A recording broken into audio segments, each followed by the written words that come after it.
3, 2, 1. Hi. Hi, guys. Say hi, Mace. What you doing? You can't see here. All you see is a nose sticking out. just as Renee hit the go live button, Mace decided to come over and insist that I pet her. So she only knows one way to do that, and that's to muzzle punch me. Hey, baby.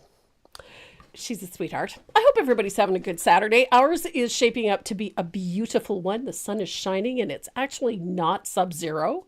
Well, it is, but not horribly so. So we're looking forward to having a really nice, beautiful first day of February. It's the shortest month of the year, so we're going to pack as much fun into this one as we possibly can. So I hope you'll stick around and see what we have for you in the month of February. Today we're going to be painting summer ice cream. I love the look of this. I really love old vintage signage and old advertising art, and the colors in this one really appeal to me in a big way. I like the addition of the little flowers and, of course, the ice cream cone, and it's just a fun one to paint, and it's a nice, sunny, summery, yummy color. So that's what we're going to be doing today is summer ice cream.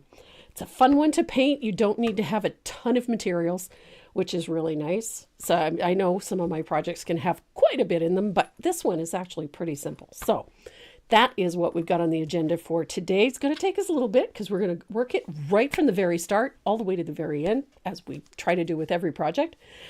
And before we get started, we're going to talk about the giveaways for today. So we have something really fun. We have jumbo brushes from the Dynasty Water Lily line. So there's a big 2-brush set. Now I'm saying big because the brushes are big. So you got to get a big 2-brush set of the Dynasty Water Lily brushes. And then, of course, you always have some goodies from both Renee and myself in there. Plus, there is a Create bag full of Tombow goodies. So we've got some fun stuff in our giveaways for today. In order to get your name on the wheel for the giveaways, all you got to do is like and join us in the chat. And if you're feeling particularly enamored with what you watch, hit the subscribe button on our YouTube channel, and you can join us every Saturday. And you can view all of the videos that we've done before. So we have lots for everybody today. And I'm ready to get started if you are. They need a puppy. Do they need a puppy? Hey, puppy. Want to say hi? Maze. Little puppy. She's being overly affectionate today. Hey, Papa Dog.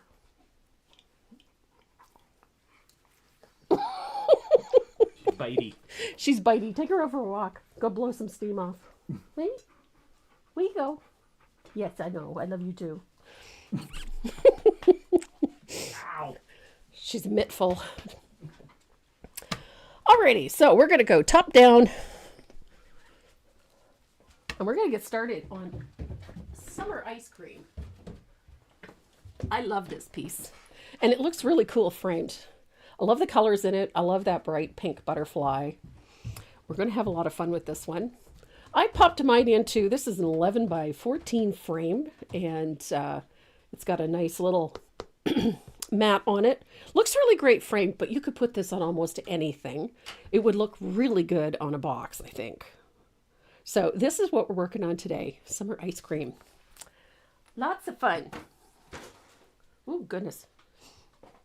So the surface that I chose to do this on is a 8 by 10 panel. This is just a simple MDF panel. It's about 1/8 of an inch thick, so it's not a super heavy surface, and it's perfect for popping into a frame, so it is ideal. So to get started on this, we're going to use, like what I did, this is a 1/4 inch polka dot stencil. You can tell this is one of my favorites. I love polka dots. It's one of my favorite things. And I'm going to grab Dynasty Stencil Pro stencil brush. I'm using a 1/2 inch stencil brush. And the color we're going to start with is warm white. And while I'm doing this, I should paint a mat for you sometime. That would be fun. So a little bit of warm white on the palette. And I need a new bottle of warm white. That one's toast. And while I'm stenciling this, I'm going to say hi to a bunch of people because I didn't do that at the beginning. Carolyn Newell, hello. And Kelly Davis, hi Kelly. Donna Baker, Anna Fleury, hello. Oh, there's the truth. Hey Lucy, hope you're feeling better today. Emma girl, Deb Daniker, hello sweetheart. And Brenda Shock, hello. From wet southern Oregon.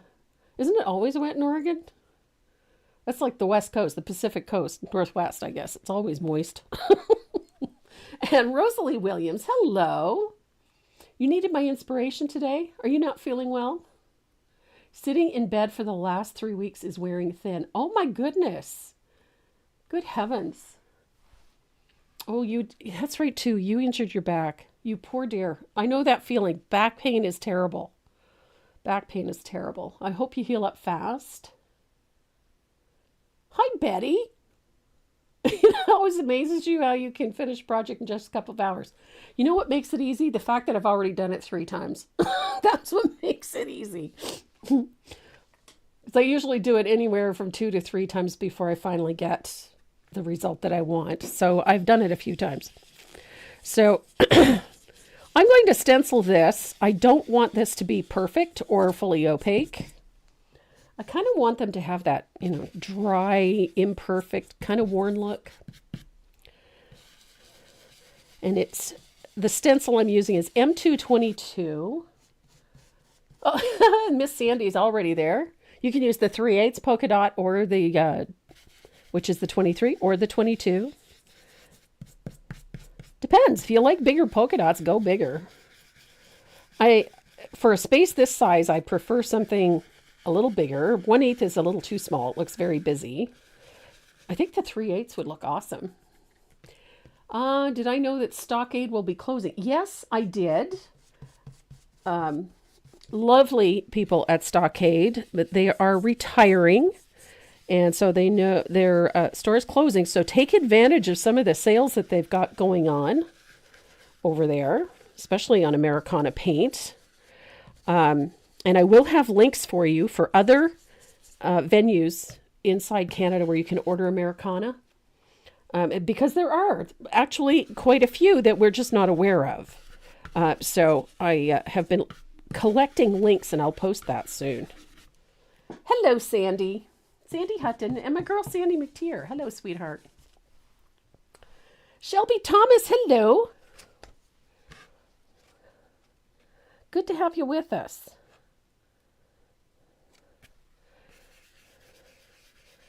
So my membership group got their class for this coming month. Their project went up on the website for them this month. I'm hoping I don't traumatize them too much. Ana Beatriz Lopez. Hola, señora.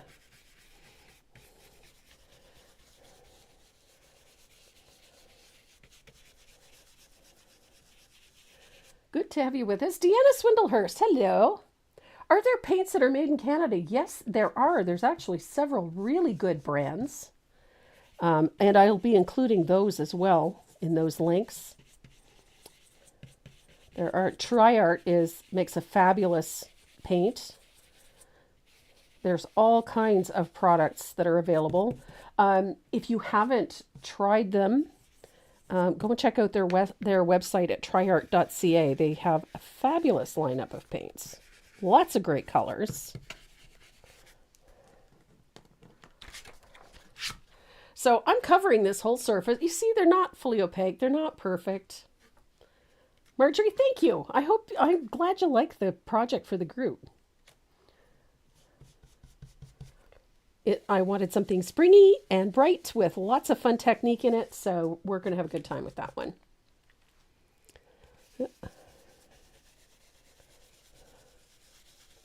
And yep, there is a kit for this surface.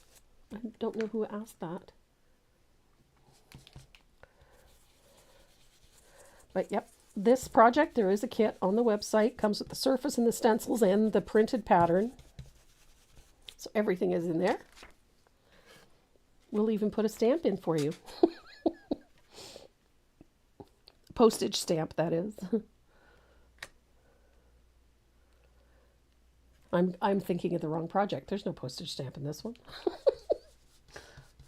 Spring seems far away, I suppose. Southern Ontario really got hammered with snow this past week from lake effect.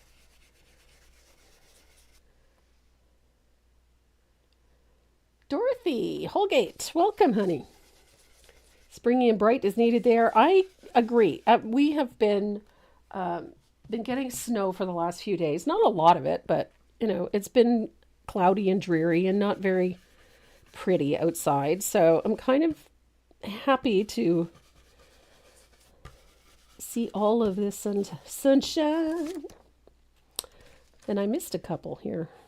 How did I do that now? Here we go. So the idea behind this is just to get some texture on that surface. It doesn't have to be perfect by any stretch of the imagination. So I've got polka dots everywhere. So the next step is we're going to take one of these sanding sponges. You can use a traditional sanding sponge. I just like these ones. What's for dinner tonight? We are having butter chicken. I felt like butter chicken tonight. Friday night is pizza night in this house. I'm not a huge fan of pizza. So it's kind of a gimme. But my husband and the kids love it, so kind of have to go with the flow. But tonight, it's all about me, so I'm having butter chicken. So one of the things I do when I'm sanding this is I always work on the horizontal. It's just, I use the rough side because I really want to distress some of these dots and wear them through a little bit and let some of that base color show through. So none of these dots are going to be perfect. They're going to be quite worn. Yeah, Renee will be happy. He likes this butter chicken. We had spaghetti the other night. So once I've got my surface sanded, I'm going to sand my edges to expose that MDF underneath because I'm going to antique the edges of this, and I want it to be a little darker and a little more distressed at the edge. So, which matters if you're going to be just using this as is. But if you're going to frame it, you don't have to do this. I just like the process. And then I can decide after the fact if I want to frame it or not. Sometimes they look nice just sitting in a little stand. Or hanging on a wall just by themselves. It all depends. Depends entirely on how you mount it, I guess. So I'm going to distress the edges of this a little bit because I like that worn look. That appeals to me a lot. My husband said, you take something new and you make it look old. So once I have that all sanded and I'm happy with the look of it, I'm going to take, you can see that this creates a fair amount of dust.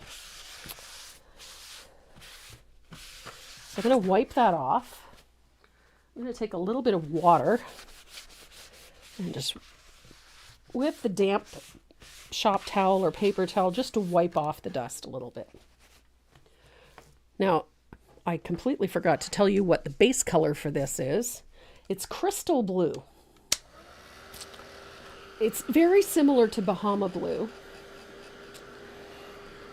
So if you don't have crystal blue, you can use Bahama blue. Bahama blue is just a little bit more green, just a touch. And honestly, by the time we're finished, you wouldn't know the difference anyway. So if you don't have the crystal blue, you can use Bahama blue very easily. Okay, so there we go. Now, you can float around the outside edges of this with a little bit of asphaltum because I like it. I have a thing about asphaltum. I don't know if you've noticed. It tends to find its way into a lot of the things that I do. So I've got high-tech applicator. Just nice little pillowy piece of shop towel. I'm going to get it wet just with a little bit of water. And it needs to be wet but not dripping. And I'm going to take a little bit of Joe Sonia and a little bit of asphaltum. I love asphaltum. It's a great color. And this bottle is nearly empty. Good heavens. Seems like every other bottle I've picked up today has been on the verge of empty. So I'm going to pick up a little bit of asphaltum on my high-tech applicator. And I'm going to age the corners and the edges of this surface just by applying it in a circular fashion. Now, when I put my base color on, I am not neat and tidy with it. I let it collect brush marks and brush strokes. I like the look of it, and it shows up when you do this. So once you start applying all of this color to the outside edges of your surface, all of those brush marks start to show up, which just makes this look a little more authentic. I really love how it looks. I like that little extra vintage look. I got a little too much glaze in my applicator here, so I'm getting a lot of streaks, but that's okay. I can make it go away. The first couple of layers don't look that great anyway, so I do this in a circular fashion, and it's very light, not using a heavy hand at all. It's a gentle swirl just to blend the color out. And I love that it catches in those brush marks because it just gives it a little more authenticity. It makes it look a little older.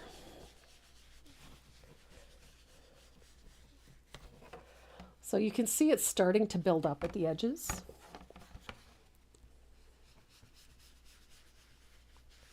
I love that vintagey, distressed appearance.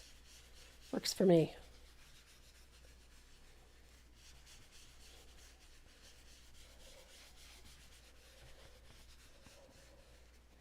So when you look at it, you can see it's catching some of those brush marks.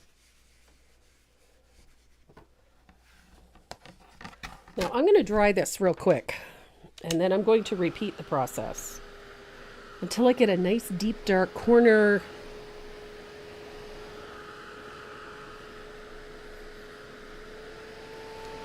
That heavily distressed look.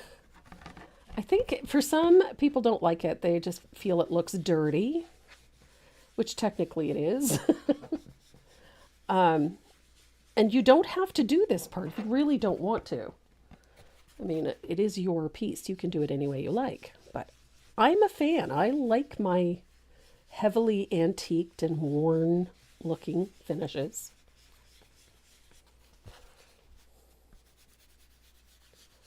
Here we are. And I like it a little darker in the corners and maybe a few spots at the edges. That works for me. And if you prefer, you can always float it in if you prefer that. It depends entirely on what you like. And if the heavily aged and heavily antiqued look doesn't appeal to you, that's okay. You can do it. It's your piece. You can do whatever you like. But I like things heavily antiqued. That's my jam, I guess. So, I'm kind of liking it. So I'm going to turn this inside out to get a clean spot. Here we are. I'll take a little more. And I'm going to work in a circular fashion. I want to bring a little more of that color into that open area here. There we go.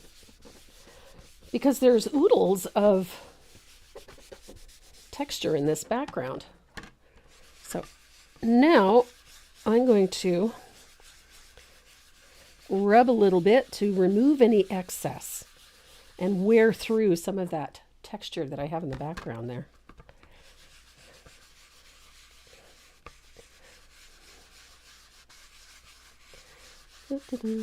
I love the antiques look. It's a favorite of mine. I like it when things look old, neglected.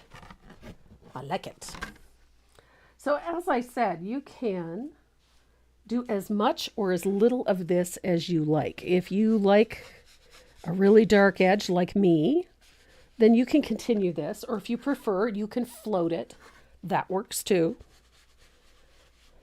I like this method simply because it tends to look a little more happenstance, like these things just happened over time, as opposed to a structured application. So I like it. I like that I've got darker patches here and there, and that it looks a little distressed. That appeals to me. And some of it you have no control over, which appeals to me even more. There we go. So, I think I'm happy. I think I'm happy. Oh my goodness, everybody else is on here. Good Lord. Sandy Barton, hello, from a drippy day. Okay. And Carol Colbert, nice to have you with us. What Joe Sonia product with the asphaltum? It's Joe Sonia's Fast Dry Glaze. This one right here.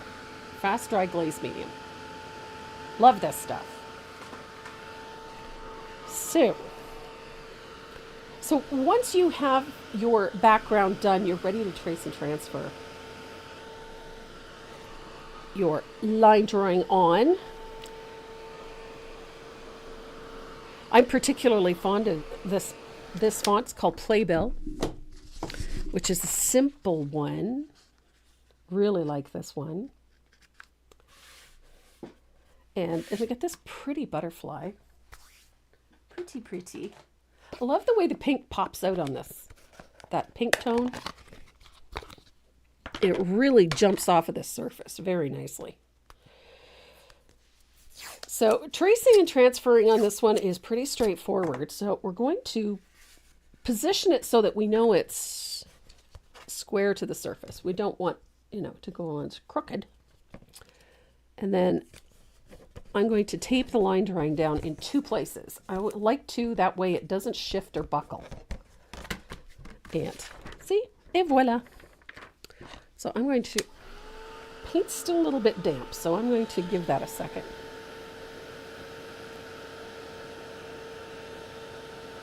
Hi, Lori Fuller.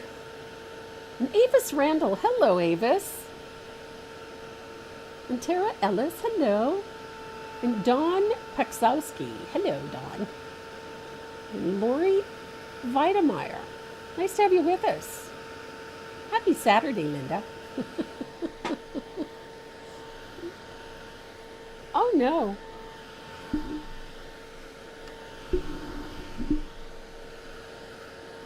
Here we go. Okay, I think that's dry enough.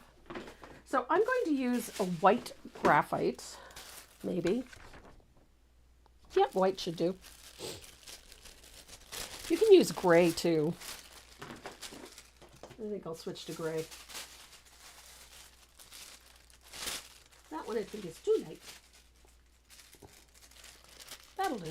Okay. I'm going to switch to gray. So I'm going to put my graphite paper underneath. And then I'm going to make sure that my line drawing is flush to the surface. If it buckles or if it's not straight, we'll see it. So I'm going to tape it down on this side. And then I can move my graphite paper should I need to. And I can always take the tape off if I need to too. So here we go. So you guys know me. I've always got a trick or a tip for making things a little bit easier. Carol, I had a fabulous birthday. I was ridiculously spoiled. I have tons of flowers in the house thanks to friends and members of my group and from family, and I was ridiculously spoiled. My husband gave me beautiful jewelry. My son gave me beautiful technology. I'm horribly pampered. So yes, I had a fantastic birthday. So whenever I'm tracing lettering that has a lot of vertical lines, this is something I always recommend. This is a cork back metal ruler, steel edge ruler. The reason I recommend a steel edge is because the plastic ones have a tendency to chip over time. They get thrown in a drawer and they get rough edges. And you cannot get a straight line if your ruler has a rough edge. So I'm a big proponent of using a steel edge ruler for tracing those vertical and horizontal lines that are straight. Curved lines, not so much, but definitely these straight lines. It's just so much easier to paint a nice straight letter if all of the lines are nice and straight. And so I gravitate towards using a steel edge ruler to do that part of this. It just makes your life so much simpler and the quality of the lettering so much better. So anytime you've got straight vertical and horizontal lines, or angled ones, as in this case, grab your straight edge steel ruler and use that. And then just do all of your verticals first, and then do all of your horizontals. Don't worry about the ones that have the curve in it. The curved lines are a bit more forgiving. So you can freehand those, but those straight lines need to be straight. And that includes the lines for the shadows.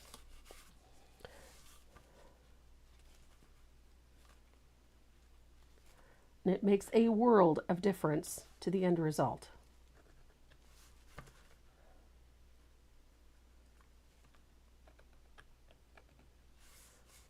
It just gives you a little bit of a leg up, if you know what I mean.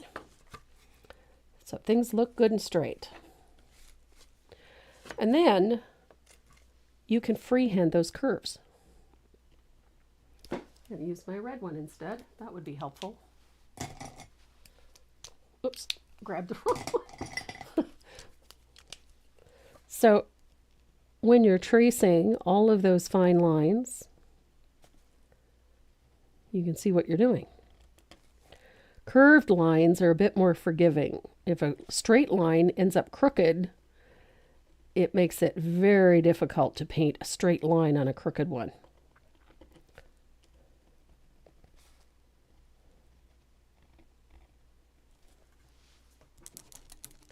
And my red pen doesn't want to work today. You ever have one of those days? Oh, there it goes. I had one of those days the other day. Every pen I picked up was either out of ink or didn't want to work. Found it immensely frustrating.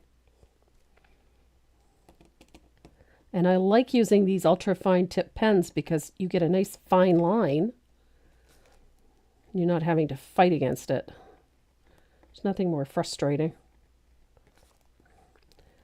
But yes, so all of those curved lines can be freehanded, but the straight lines should be done with a ruler. It makes such a difference in the quality of the work. And take your time when you're tracing lettering so that you get it straight and true and everything looks nice and clean.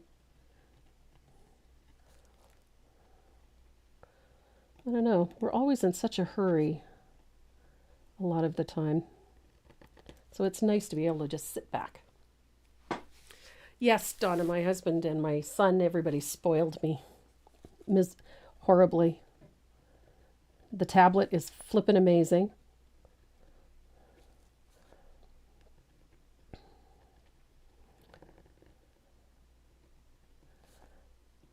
And my son helped me load in the incredible software for it. It's just awesome. I've been having a great deal of fun with it already. And I did most of the design work for our group project on my tablet. So I've discovered it's actually very easy to use.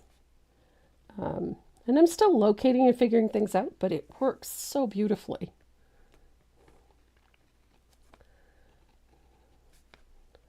It's a lot of fun.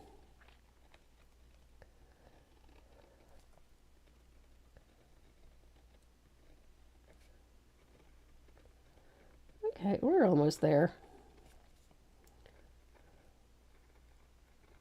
Oops, daisy.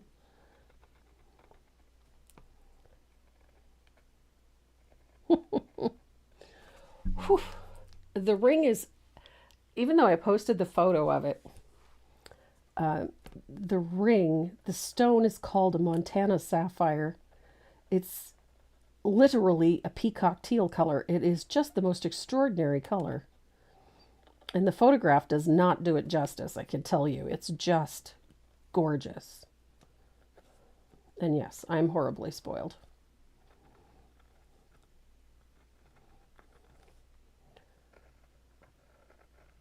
I love unique jewelry. And my husband has a knack for finding really unique jewelry. And so I was thrilled.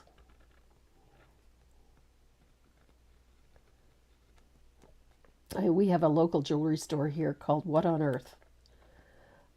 And they do most of their purchasing for silver jewelry from various silversmiths and jewelers across the country. So 90% of their inventory is artwork. It's just, pieces are beautiful.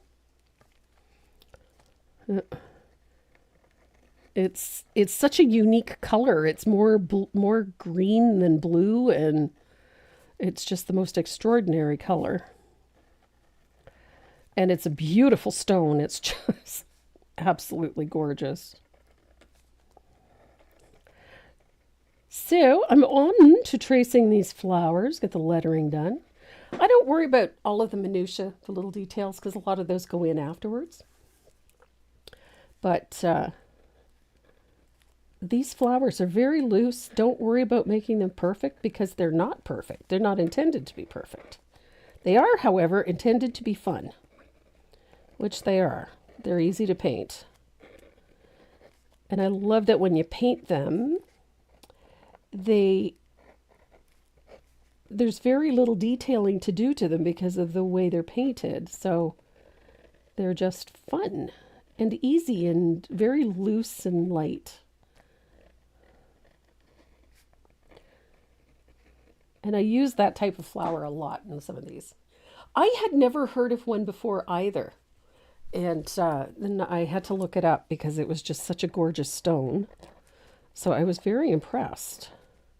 Montana sapphire, and it's like a teal color. They're beautiful. Yeah, terribly spoiled me. Of course, he didn't stop there. He knows my favorite of all time is a pearl. So he got me a beautiful pendant with a single drop pearl on it. It's gorgeous. So I am ridiculously pampered. And I missed. I didn't move my graphite paper. I should have. So I'm going to quickly finish out this cone. And then I could do this flower. Like so. Oh. You weren't gone very long. I forgot my coffee. Oh. I was going to say. How's the peoples? The peoples are fine. We seem to have lost the YouTube feed, though. With chat. Oh, yeah? Why is YouTube being picky now? I don't know. Yeah, this week it was Facebook. Now it's Happy Saturday. Yes, Denise, my husband does have good taste. I remind him of that frequently. Okay, I gotta come back up to this M because I missed like half of it because the graphite paper was not in place. There you go. Thank you. There we are. Just double check, I think. Wouldn't it be funny if I did all of this and I didn't have my graphite paper down properly? It is, however, in the right place, so I'm safe, but it just occurred to me that I didn't check. And it would not be the first time, believe me. So, I like the ice cream cone. I just think it's kind of fun. I love old advertising art, old signage. I don't know, there's that thing about that vintage look that just really appeals to me. And so I tend to gravitate towards it a lot when I'm designing. And I was playing with my new tablet the other day, and there's so many features in that tablet to help me create. And the fun part is that I'm still hand drawing it. I'm still drawing it the way I would on paper. I'm just doing it digitally, which actually makes it easier to get the line drawings really accurate, which is nice. So I'm rather excited. The Art Pro 24, the only difference between them is the size. And the 16 actually is the ideal size for my workspace. So I love it. Just love it. Okay, so I think. Let's see. So I'm going to lift my line drawing and move the graphite and have a look, see what I missed. Oh, hot diggity. It looks like I got pretty good. So because the rest is done, we're going to do this little border in here real quick.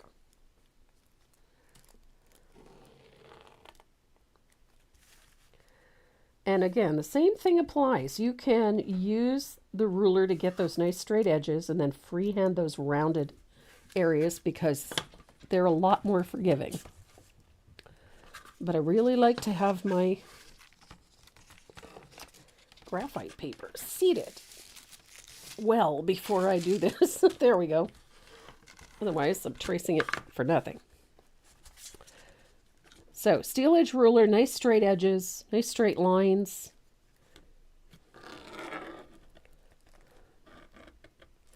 All the verticals and horizontals done this way, it makes such a big difference to the quality of the end result. Accuracy is very important.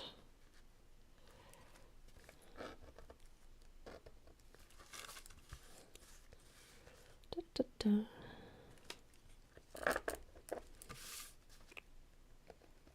Rounded corners, and we're done like dinner. Graphite paper away. Butterflies in place. All of the accoutrements are done. And voila. So we have our line drawing complete. Everything is legible, which is important. Muy importante. So I'm going to start with our little, that thing. Ice cream cone. Good Lord. And the base color that I'm using, I gotta make a mess here.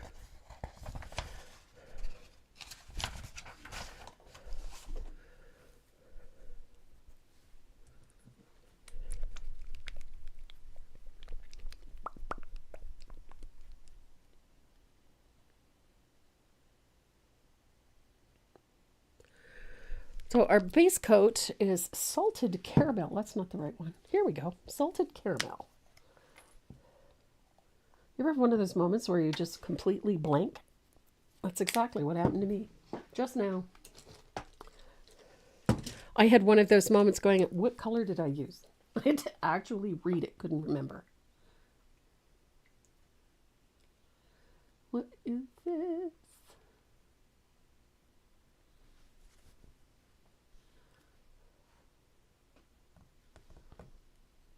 I have to agree. Karen got a great guy too. He puts up with our shenanigans.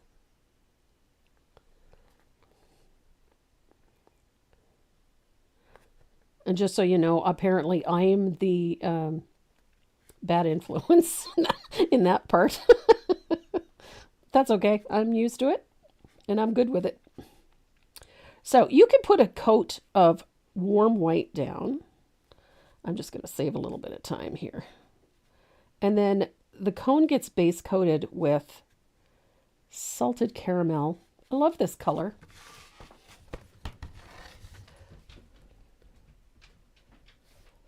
If you want the color a little brighter, you could put down a little bit of warm white. I'm going to skip that today, though, just so that we get everything in. There we are. And I base coat following the shape of the surface.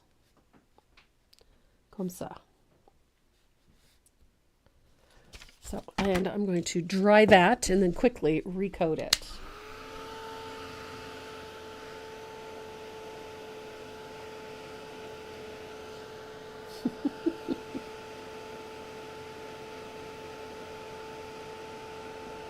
Yep.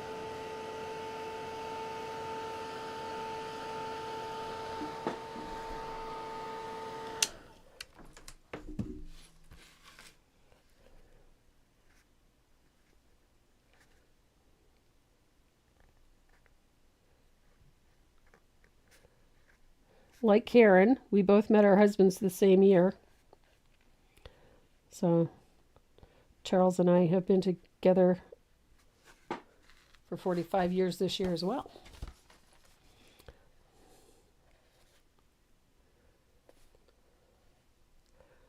Here we are.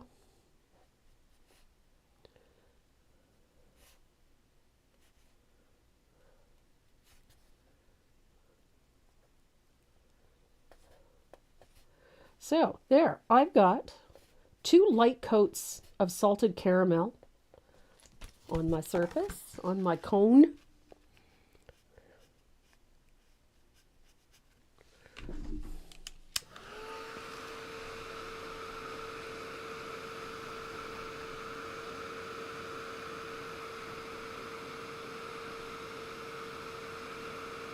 Ah, of course you miss him, Faye.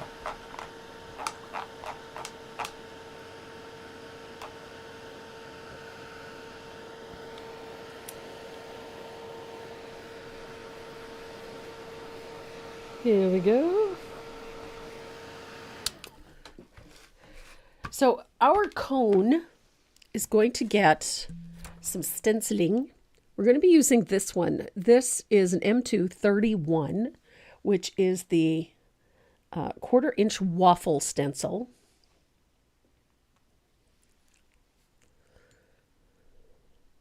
And we're going to use honey brown. Now, some people put it on straight like this. I like turning mine at an angle. I just like the way it looks. I think it's just a little bit more authentic. And I'm going to use some honey brown. We're going to stencil that with honey brown. Whoops. Jeez. Honestly, some days I shouldn't be allowed to touch anything. So, a little bit of honey brown on a stencil brush. I'm going to make sure that's... And I'm going to show you, because of the shape of this cone, it's going to be really easy to get paint where you don't want it. And instead of trying to clean it up, I'm going to show you a little trick. You take some painter's tape and just as close to the edge as you can get of that cone. Just like this. It doesn't have to be perfect. And then you can position your stencil however you like. And then you can do this. Now, if you get it on top of the ice cream or on top of the flowers, that's okay. But it's not getting on the background. And we want to avoid getting it on the background if we can.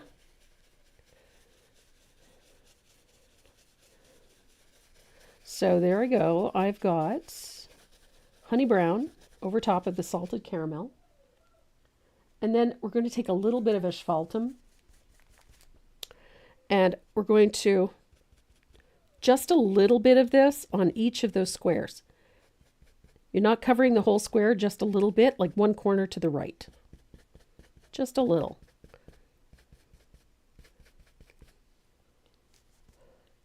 So I'm not using a lot of color, and I'm basically just dry brushing a little on one side of each square.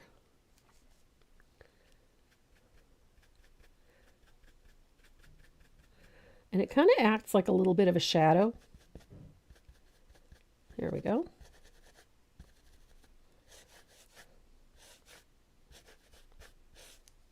So that when you take your stencil off, this is what you get. So it instantly creates a little textured look to your ice cream cone. So then you can remove your tape. So now you've got it isolated just to the ice cream cone. So we're going to shade this ice cream cone with a little bit of asphaltum. If I got to find a good brush, there we go. So I'm using a 1/2 inch angled shader and a little bit of asphaltum. And we're going to float the underside of this cone and around the petals of that flower, just like that.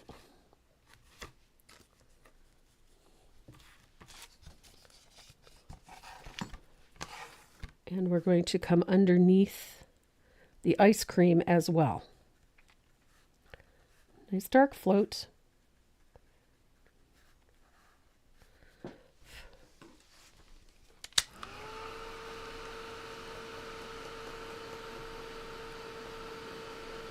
Hi, Kathy Barnett and Kathy Ryan. Hello.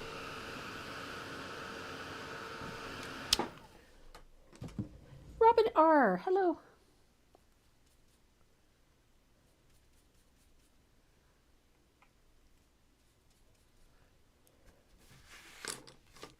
Has anybody checked in with Janet Roach? See how she's doing? Or not Janet. Yeah, Janet Roach.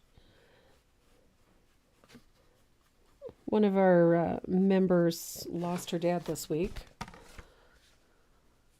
So just a little concern. So you're going to put a smaller shadow on the other side as well, but it's going to be narrower than the first one.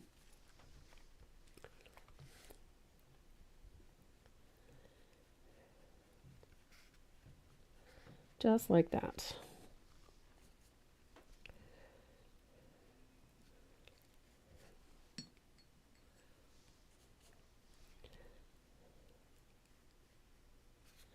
Little shadow underneath those leaves.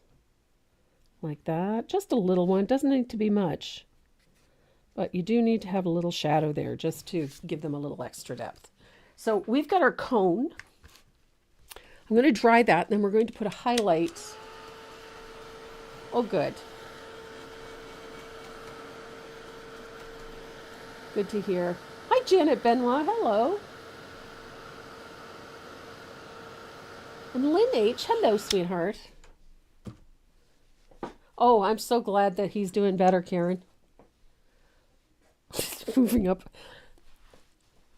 For those of you that don't know, Karen's father is a machine.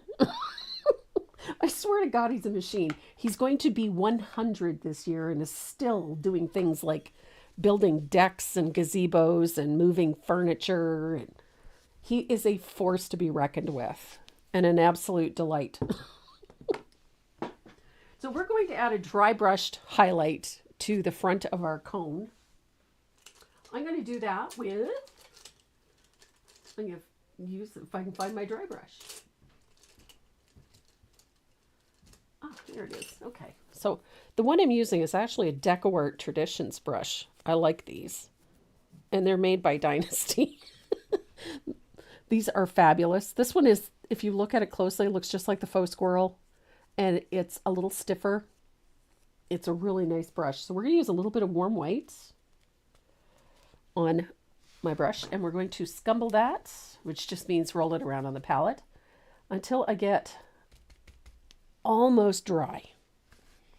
And then we're going to dry brush that highlight just, a finger's width from the edge all the way down to the point.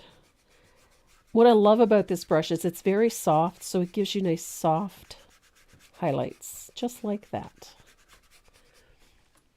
So it's a very light, soft dry brush. And because of the texture from that base coat, letting all of those brush marks, etc., stay, they show up when you do this. So we've got a nice highlight on that portion of our cone. Oh yeah, he does have a very dry wit. I love her dad. He's just awesome. Karen's dad is awesome. And as I said, he's a force to be reckoned with. So once my highlight is in, I like to come back in and just deepen the shadow on the bottom just a little. And I'll probably adjust it again as we work along on this piece, but I love the cone that way. It's super simple and it looks really great. What size is the square stencil? Sandy, I do believe Sandy does have it, and it's called a 1/4 inch waffle stencil. The name of the dry brush, this is a Dynasty single blender. It's a dry brush. Yep. Dynasty Faux Squirrel single blender.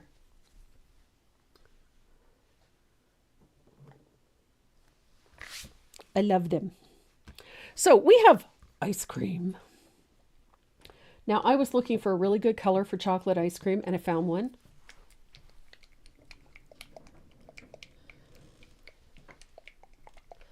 And the color I'm going to use for the chocolate ice cream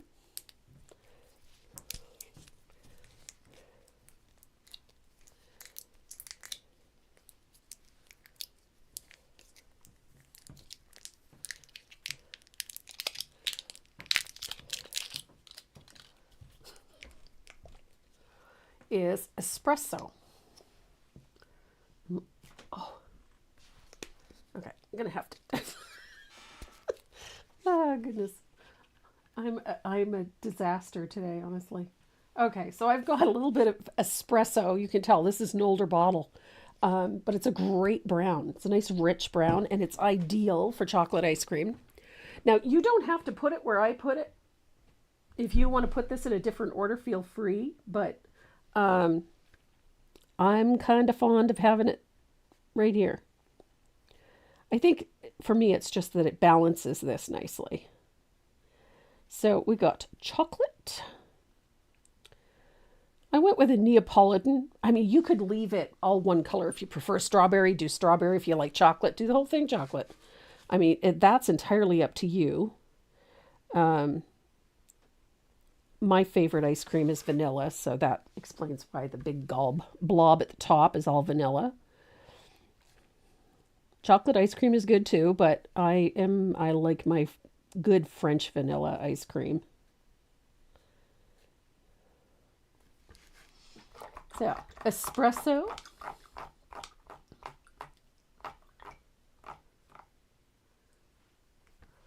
And then we have these ones.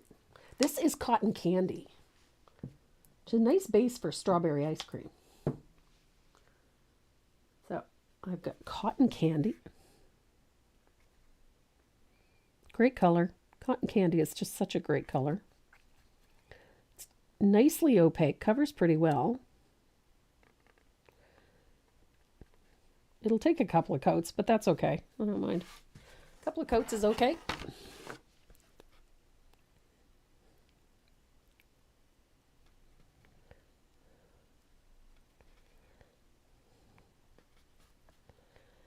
Easy peasy. So I'll let that dry. I love vanilla.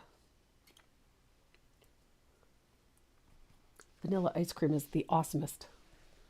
And I gotta get a new bottle of warm white.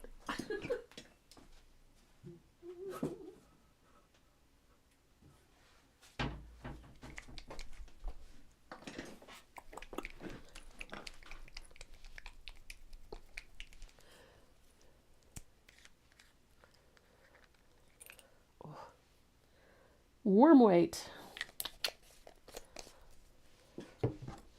I go through so much warm white that whenever I hit any of our local craft stores, like the Great Canadian Crafts Dollar Store or our local Michael store, I will usually buy up to 6 at a time because I use so much of it. And they don't put it in an 8-ounce bottle. Otherwise, I'd be buying it by those big ones.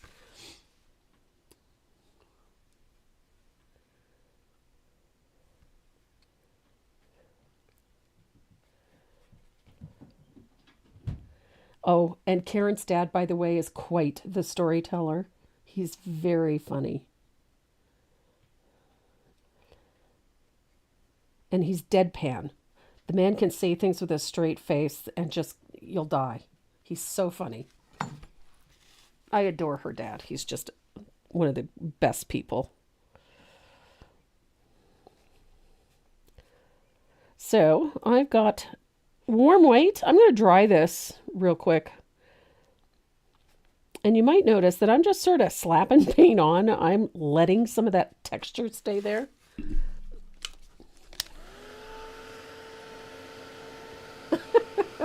I agree. It needs to be in an 8-ounce bottle. I intend to bring that up at my next council meeting. Oh, and there's nothing like really good ice cream.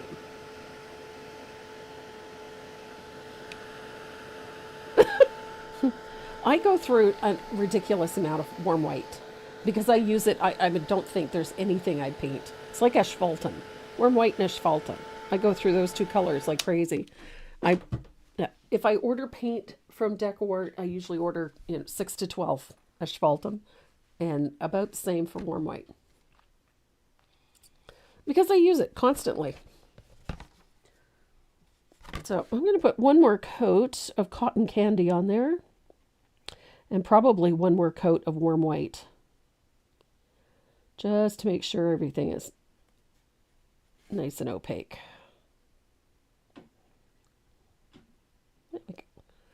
Cotton candy is just such a great color. 2 bottles, you're already out. If I'm down to 2 bottles, I'm out. Oh, Cindy. I could give up a lot of things, but I don't think I could. I would have a hard time with ice cream. It's not something I eat often, but it's a guilty pleasure. It truly is a guilty pleasure. A good quality vanilla ice cream. And yeah, the cotton candy is a beautiful color for strawberry ice cream. See, I was spoiled. My family owned a dairy farm many moons ago, on my mom's side of the family. And they were part of the co-op that worked for Baxter's. There was Baxter's Dairies and I think it was Baxter's. Yeah, Baxter's. And they made the absolute best vanilla ice cream.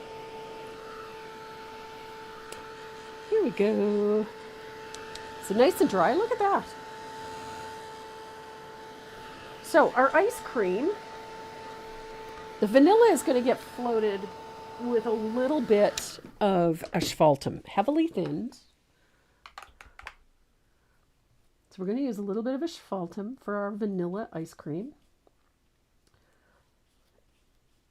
And it's going to be thinned quite a bit. We don't want it full strength because otherwise it'll just look like chocolate ice cream. So I'm going to, along the bottom, like so, and up the back, like that. It is heavily thinned. I'm not using this full strength. It's very watery.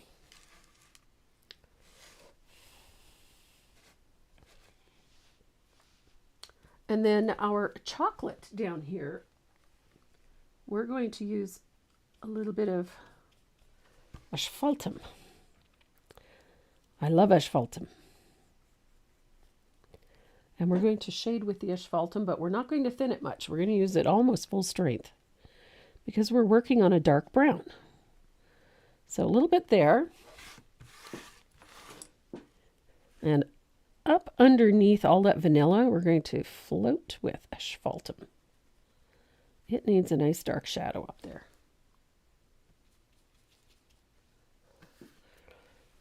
And we're going to let that dry.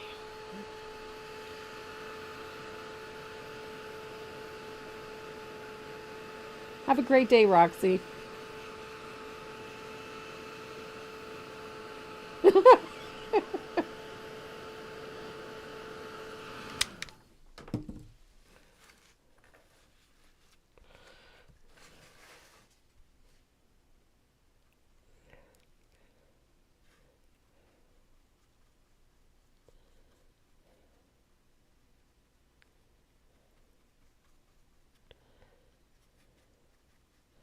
So I'm going to deepen these floats because we want them to be quite dark.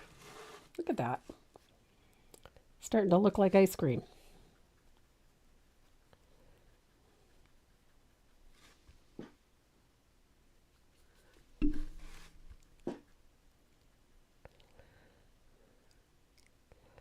So here we go. So we've got asphaltum in there for our shadow. I'm going to come back in with another layer of heavily thinned asphaltum on our vanilla ice cream, just to deepen it a little bit right there.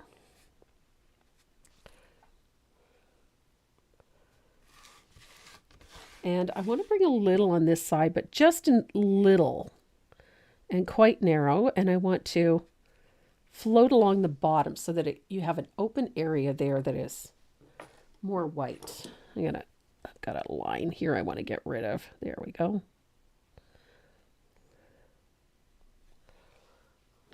And voila. It kind of gives it a watercolory effect. You know, it leaves it brighter white here and then darker on the outside edges. And you're going to do the same thing on that chocolate ice cream. It should be darker on this side, but still it has to have a little shadow on the other side.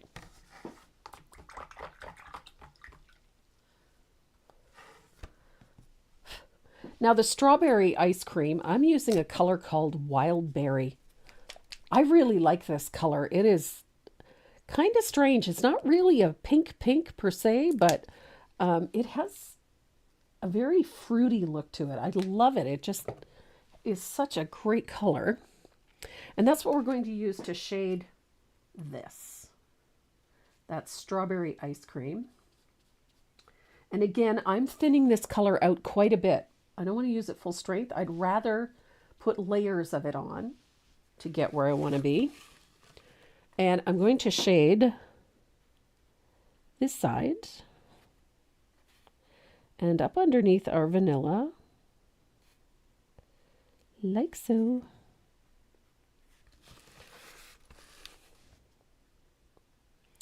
And along the bottom of that little curvature. And remember, this is ice cream. It's got a little bit of a dent from the scoop. So we're going to get that in as well. So we've got, again, that open space, just like in the vanilla and in the chocolate. But we've got that nice shadow in there. And it has a watercolor look.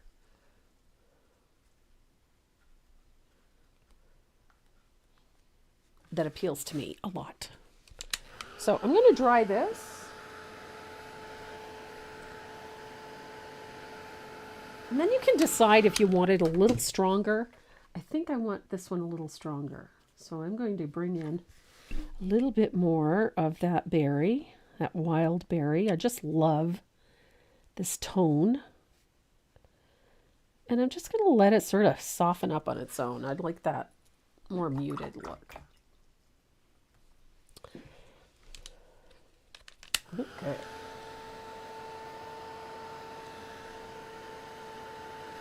Now make sure everything is good and dry. And then I'm going to grab my dry brush again. Remember this one. A little bit of warm white. Again, on the palette. And we're going to put a highlight just to the left and center And it's a soft, dry brush. We're not looking for a really strong highlight.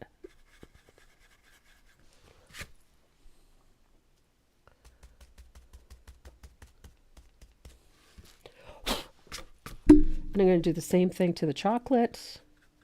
It's just a little, just to soften it a little bit. Here we go. And then I'm going to put a little bit of a light impact, because remember, ice cream is not matte. It's going to have that wet look. So I'm going to put a little stroke of warm white, just like that, just so that it's got a little bit of a sheen, just a little. And we have ice cream. And we're not quite done with it. We're going to do some finishing touches to this a little further along. But for now, we're going to do some leaves.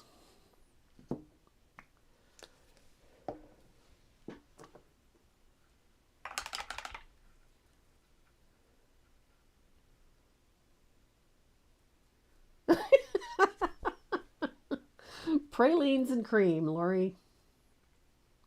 Life's too short. Don't deny yourself things like that. So I'm going to base coat my leaves with 1 coat of lush green. And if you don't have lush green, you can use antique green. Both will work.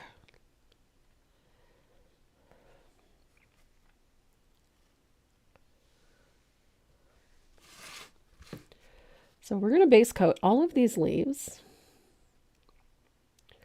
1 coat lush green.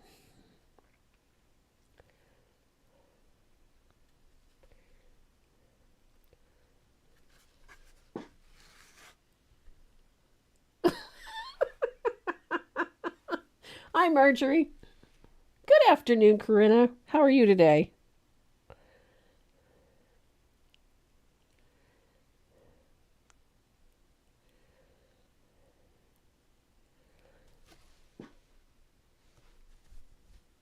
And there's Miss Jessica.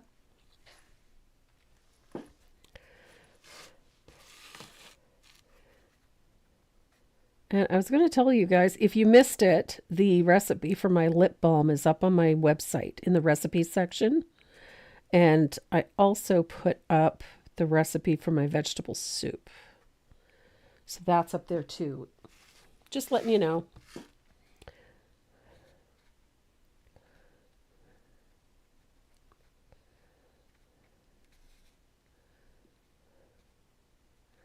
Did a little work on the website this week, so we're all set for Valentine's Day. We have a new coupon code up there too, Valentine25. And before the weekend is out, I'll be adding some new surfaces that we just got in when I get 5 minutes. It's been a busy week.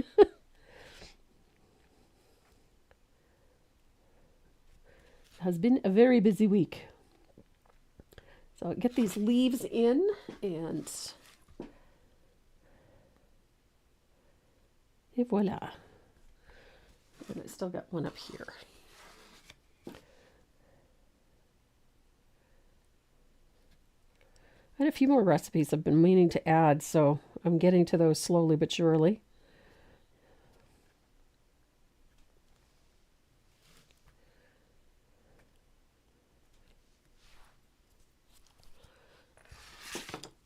I'll add my recipe for biscuits too.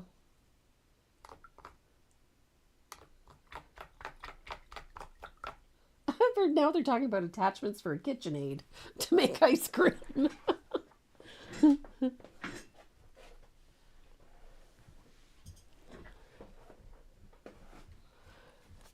the website looks pretty nice. I spent a little time working on that this week. It's kind of one of those things that kind of gets away from me every once in a while. I have to take the time to make sure all those updates get done. So I'm going to quickly base coat my butterfly with warm white. Just 1 coat. I just like to, because I'm working with a fairly transparent color, so I want to get that in. I want the butterfly to be nice and bright, so I'm going to make sure that I start with a little bit of warm white. Doesn't have to be perfect. You just want something to support the colors that are coming after it. And I like the white because it kind of neutralizes the base color a little bit, so it doesn't influence the colors to come. So all you need is one very thin coat.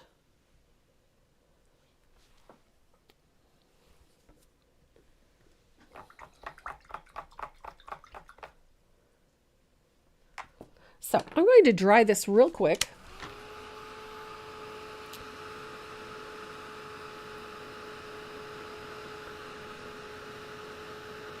And you'll understand why I don't put very many base coats down. Usually one, sometimes two, depending on the color and what I'm looking for. But most of the time, one coat is sufficient. So we're going to shade these leaves. And these ones are pretty straightforward. We're just going to do like a basic shading and a highlighting on this. So the shading color for these leaves is black green. You can use plantation pine if you have that. So we're going to use a little bit of black green. And I like to get up underneath the flower first and do those shadings first. For me, those are important because they establish a lot. So get up underneath those leaves.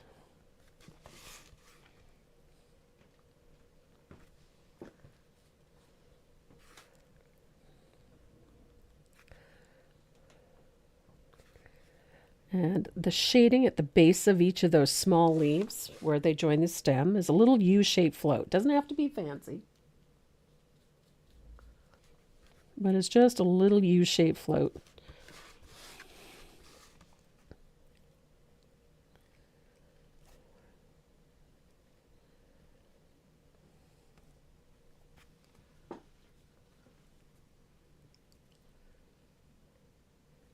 Oh, I can put that up. I thought I had it up there, but I will put it up. Butter chicken is one of my favorites. Like that with a little basmati rice. I have a recipe for saffron rice that is so good. It's so tasty you can actually just have that by itself with a little bit of butter.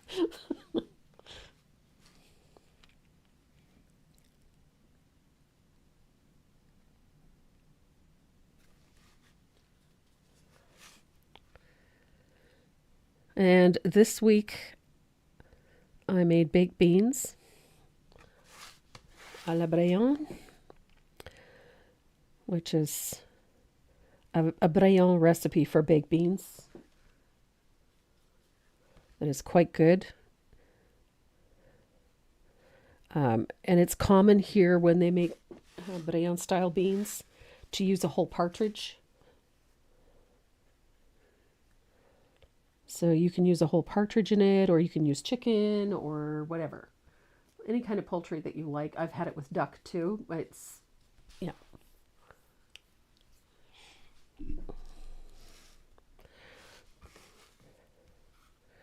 So there we go. I've just floated in that first shading, which is just establishing and separating leaves and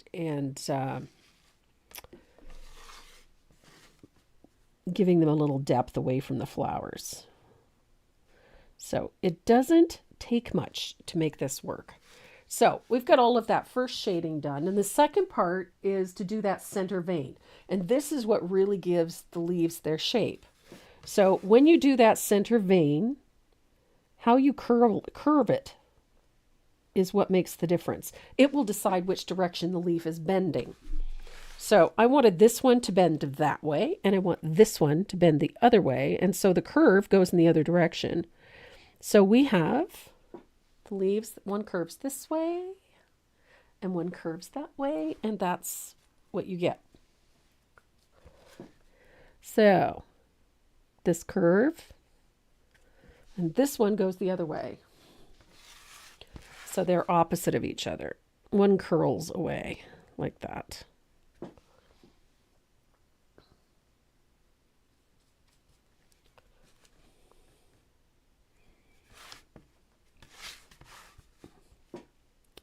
Trying to decide which way to curl that one, because I think it's going to go this way.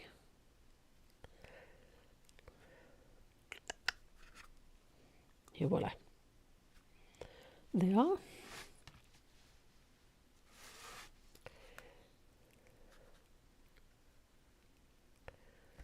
There we go.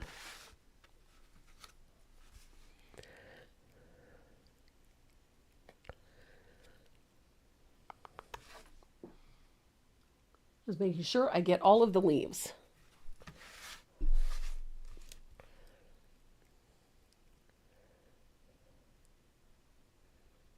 And there we go. Whoops-a-daisy. So we've got all of the shading in place. It still looks really rough. And it usually does until you start putting in those highlights. Now, our highlight color for those leaves is this. It's Margarita.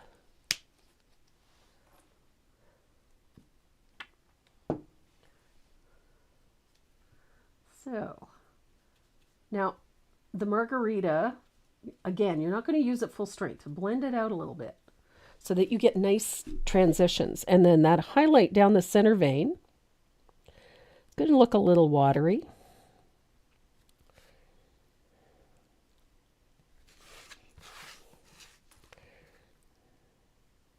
Center vein, and don't forget the other side of that leaf, because the highlight doesn't just strike in one spot.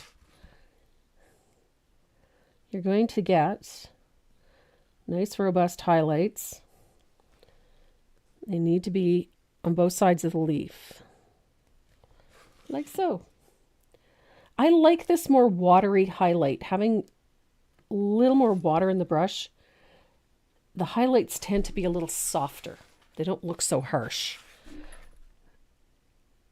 And I think sometimes they're just a little too bright. And I kind of like the softness of this. It just makes a world of difference.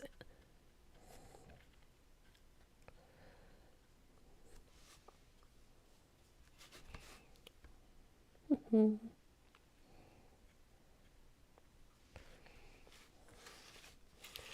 don't forget those little leaves. They get a highlight at the point.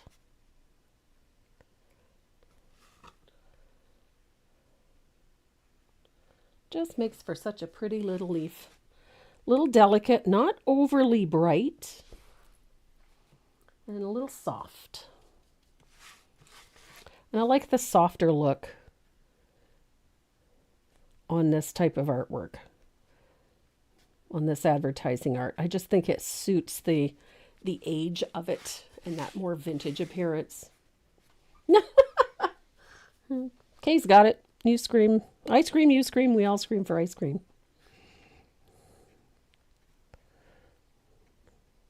Wasn't that a commercial when we were kids? Hi, Beverly. Well, better late than never, my dear. So, I'm going with very subtle highlights, but they're there.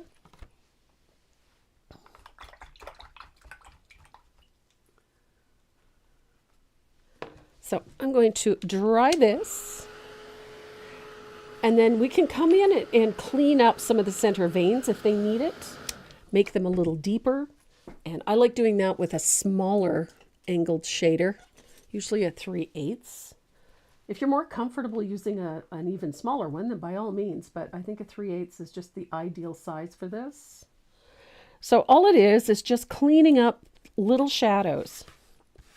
So, and this one right here is a good example. If you look closely, you see where that highlight kind of bled out into that center vein. So if I reload my brush with black green, and I can clean it up, gives a little more definition to that center vein without having to repaint everything. So it just sharpens up those lines nicely. And that's all I do, is go along with a little float of black green, just to clean things up should they need it. So then I've got nice clean lines everywhere.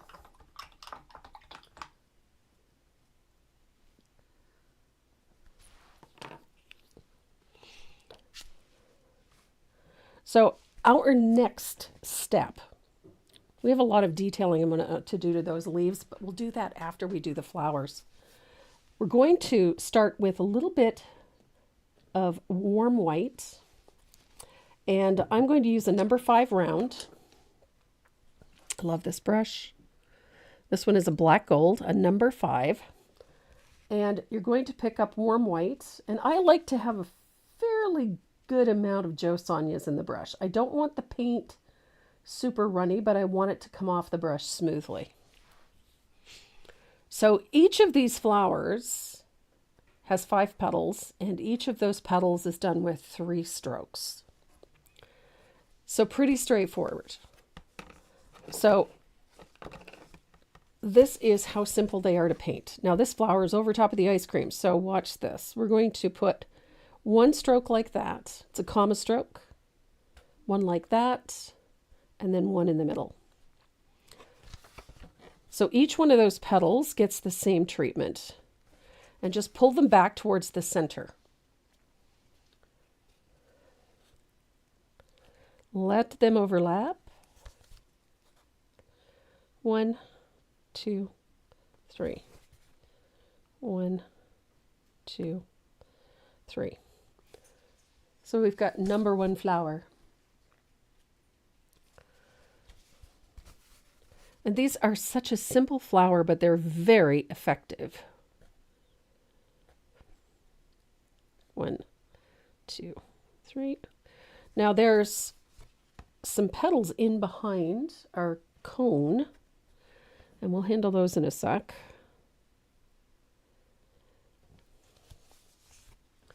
And these 2 flowers overlap slightly. This one and this one.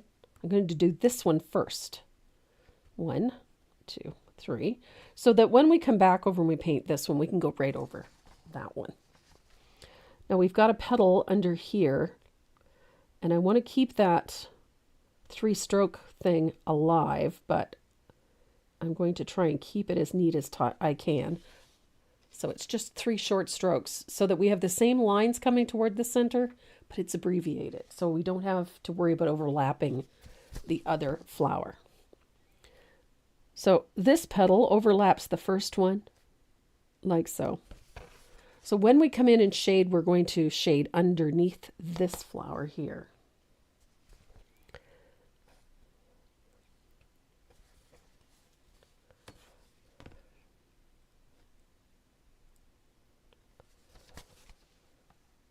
This is a really loose technique, and it's so simple, but it is really effective with these things. It keeps the flowers a little on the translucent side. So they're not hard, heavy white.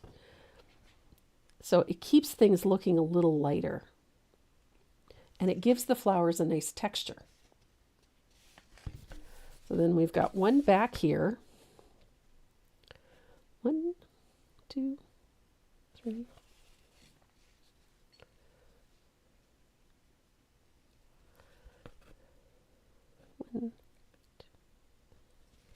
And then again, we have this flower back here, but we want to keep that strokes coming towards the center. So just take a little care when putting them in, but make sure that that line goes back towards the center of the flower so that you have brush marks. I like the brush marks. And then we have one up here above the lettering. And again, 1. I want those strokes to come back towards the center. So 1, 2, 3. 1, 2, 3.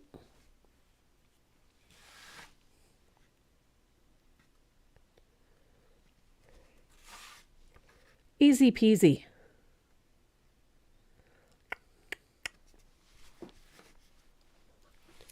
So I'm going to dry these real quick. And then I'm going to put the centers in.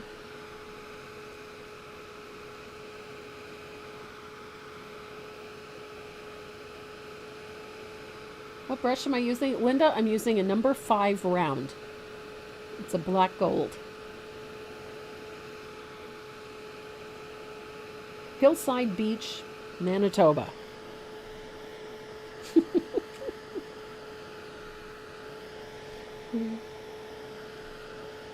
-11. Isn't that a little unusual for that part of the world?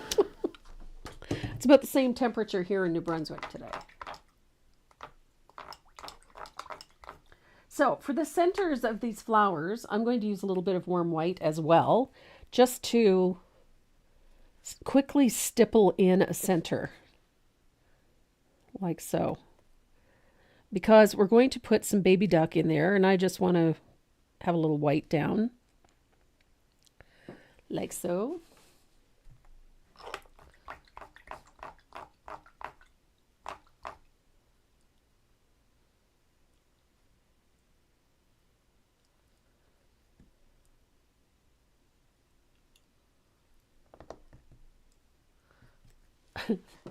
Karen doesn't do winter.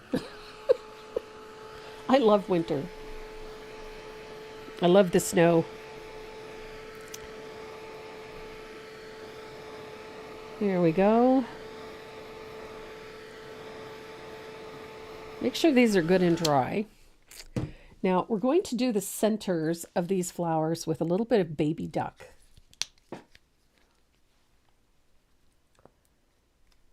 If I can get some out of the bottle. This one is also empty. So I'm going to take a little bit of baby duck, and we're going to base the centers with this color. I love baby duck. It's just such a great yellow. It's very sunny. It's a very cheerful color. And it has a very summery feel to it. I love that. -9 in winter peg. My goodness. Break out the suntan lotion there, Linda.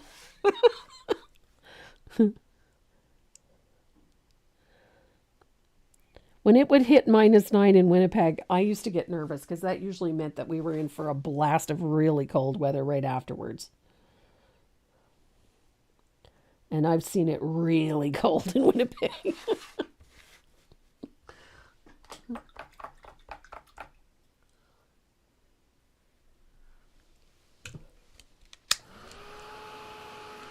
Linda Griffith.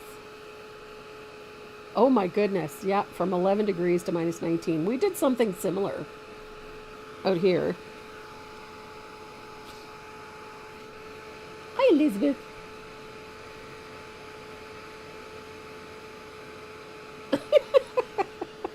I'm tempting everybody with the ice cream today.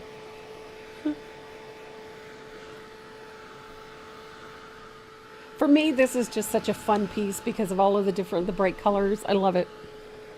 If you wanted to make this into grape ice cream, you could. You could do purple or blueberry ice cream.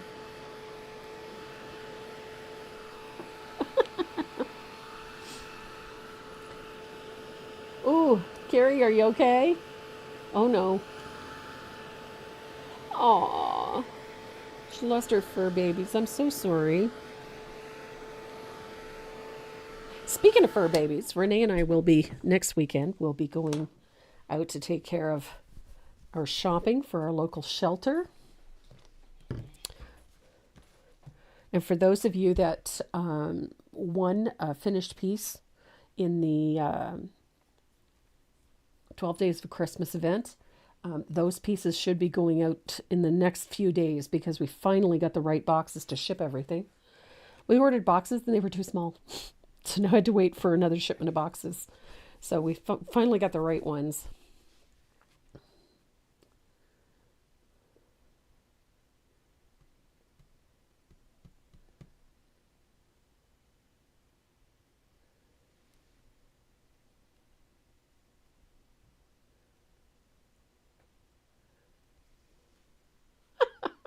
Deb, I'm glad you get to go see the baby.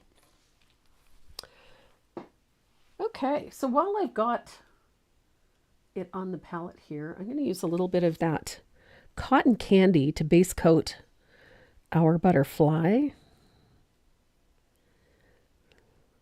Now, you could put tea berry under this if you really want this color to jump. I'm going to just jump to the cotton candy. And I somehow don't think that's right. And we're going to use wild berry as well. I love wild berry.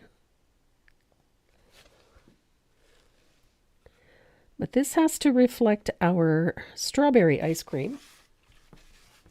So our butterfly is going to be a similar color. Tea berry gives it a little bit of a glow, I think.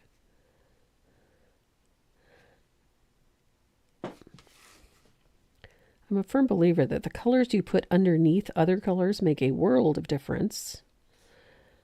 So if you want to, by all means, try it with a little tea berry. Okay, I've got that base coated. But that pink glows anyway.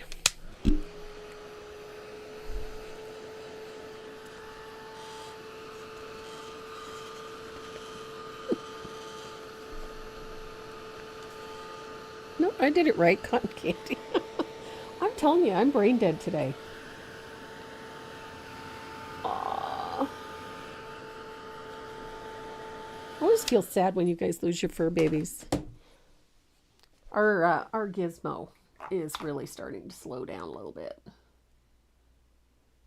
And Fog, you have a great day.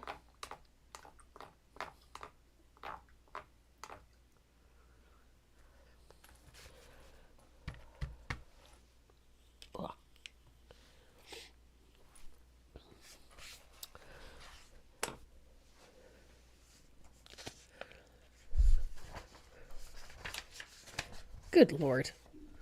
So our flowers are going to get shaded with a little bit of wild berry. That's that darker pink that I had there. So we're going to shade around the centers with a little bit of that wild berry.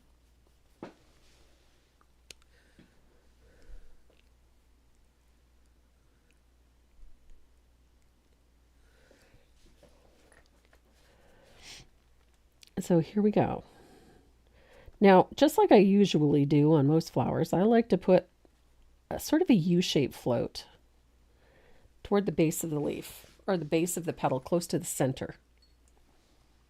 I just like how that looks. I just think it gives the flower a little more depth. There we go.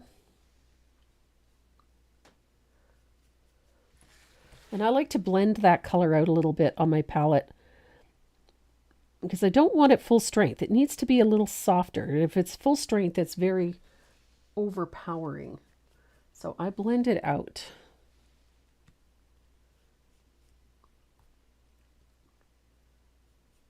Thank you, Anne. Take care. Oh my goodness. Well, our gizmo is, I think he's going to be 15 this year. 14. And he is slowing down. That bothers me. Our Soot was 2 years older than him, 3 years older than him. So we lost her 2 years ago now. And Miss Airy is just a year old. And she's torturing poor Gizmo. Mind you, he can give as good as he gets, but she's high energy compared to him.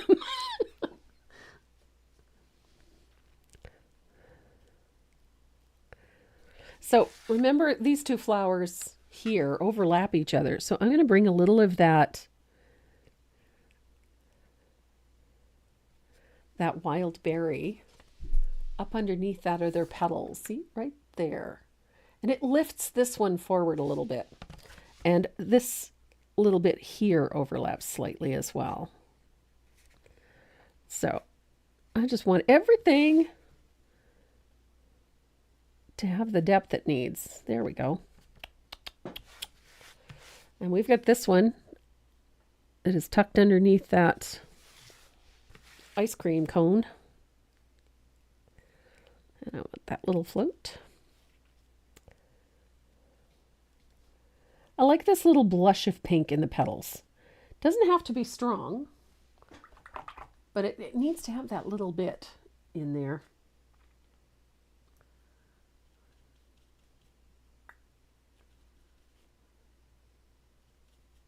There we go.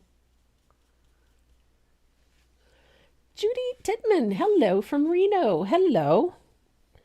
Glad to have you with us.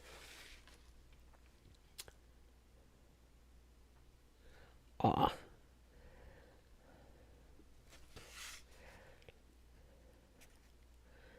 Here we go. So, almost done with the shading at the center. I like how this looks. I just gives the flowers a nice, soft, delicate look.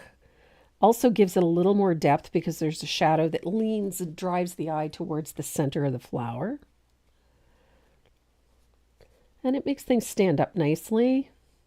And it separates the petals nicely. And then you got to go back in because you didn't get enough paint. There we go.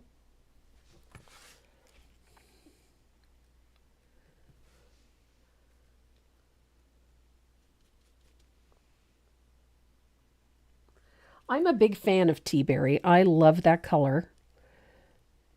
And I particularly like the way it behaves with yellows.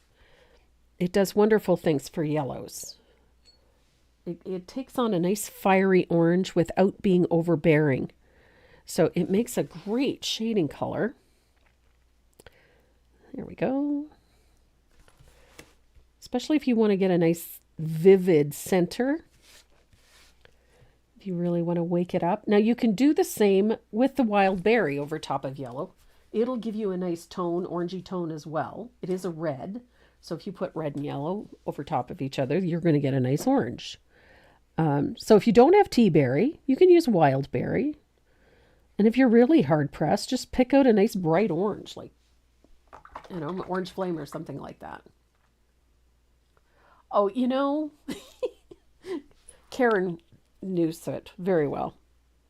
My soot was a little kitty. She was very dainty and very petite and had a attitude that was like 4 times her size. So, and tea berry tastes as good as it looks. Yeah, I have to agree.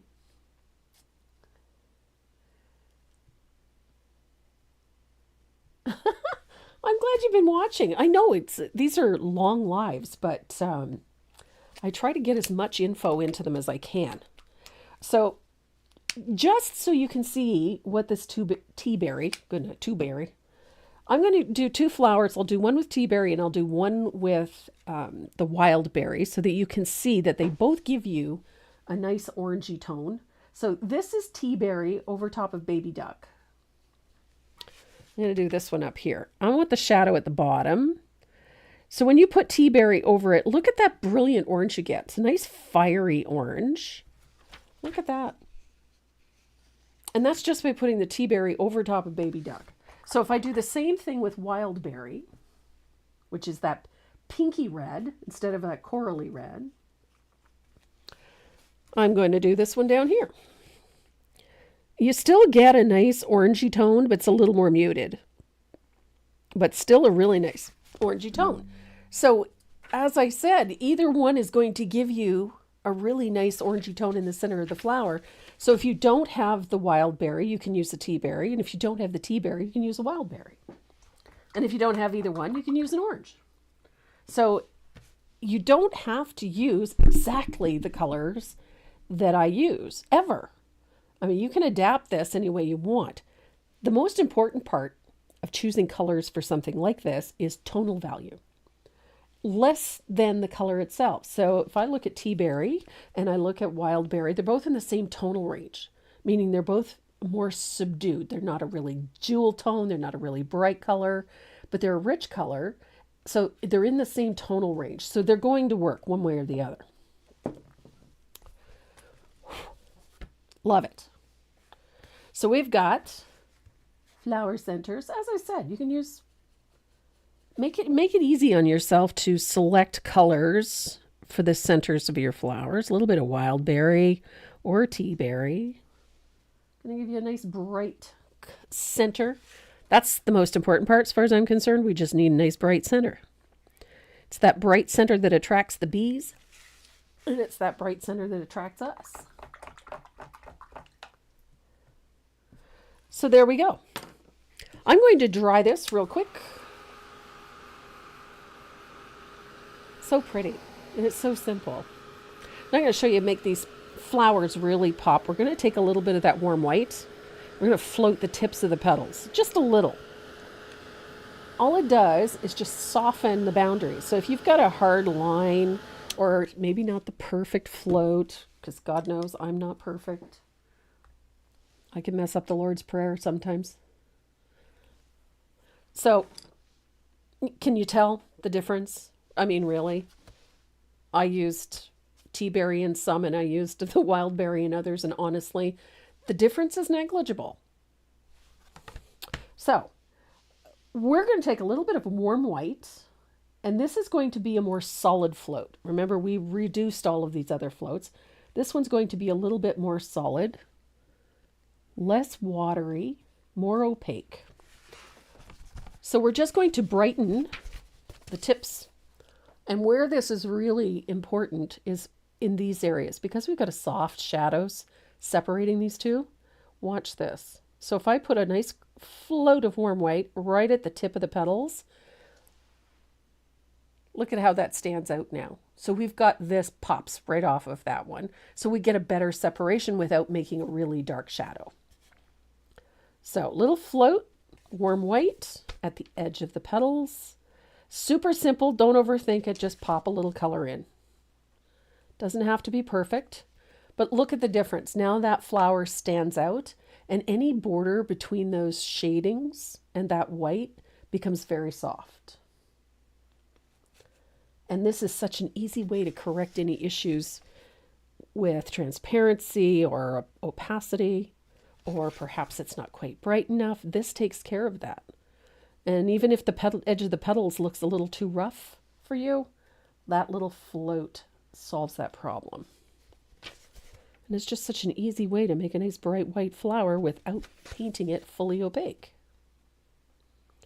You want really nice contrast, you need to brighten the highlight. And that's all we're doing, is just brightening the edge of the flower. And look at how pretty, how soft and how delicate they are without making them fully opaque. Nice little float. Doesn't have to be perfect.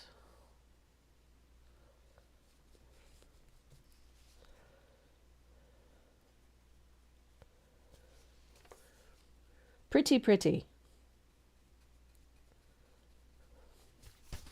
So now look, see how this one sits back, that one pops forward. All we did was just brighten the highlight at the very edge of that flower. We did not have to make the shadows darker.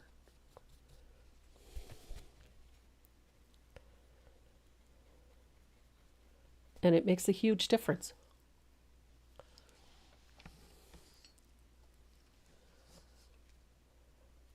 I love the colors in this piece. They have a vintage look without being dated. I think that's important. There's a lot of vintage colors that I really love, but they tend to look a little heavy and a little dated sometimes. And so I like to choose more contemporary colors and age them a little bit, make them a little bit softer, a little more delicate. And it makes such a difference in the end result.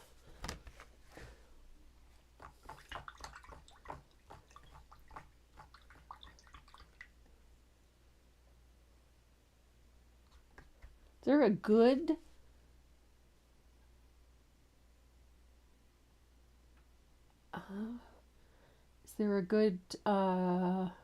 a good supplier? Kelly, where are you located?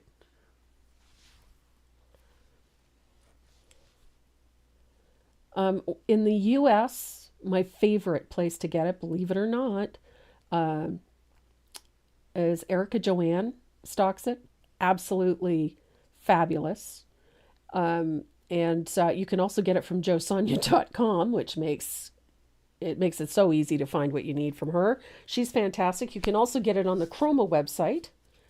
That's a great resource. If you're in Canada and looking for it, Country Bear is actually my favorite one. So countrybearwood.com is a great resource for it. So it is at times difficult.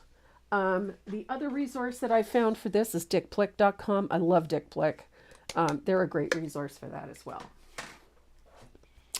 Patrick, your box is gone. You should have that this week, early this week.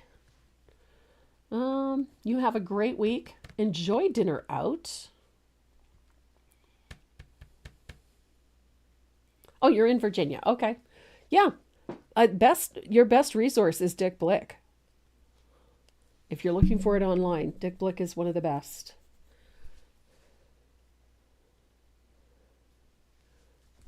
Ooh, pretty.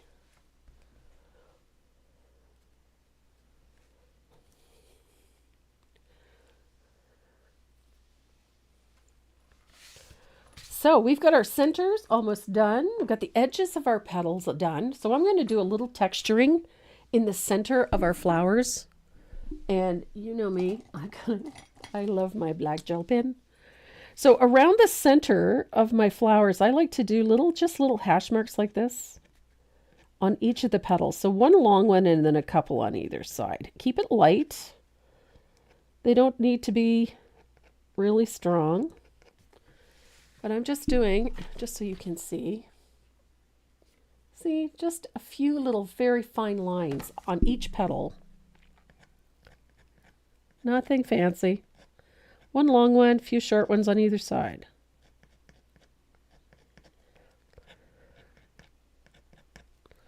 And I also like to go around the center with a scribbly line. Scribbly line. I like scribbly lines. Just like that.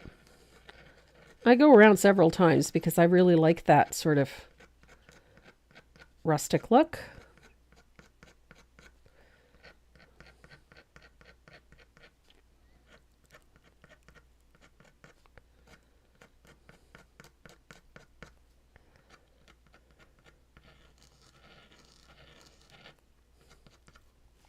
Easy peasy. And I do the same thing to the petals. I usually wait for a little bit, but I love this. I just find it adds a little something extra to this.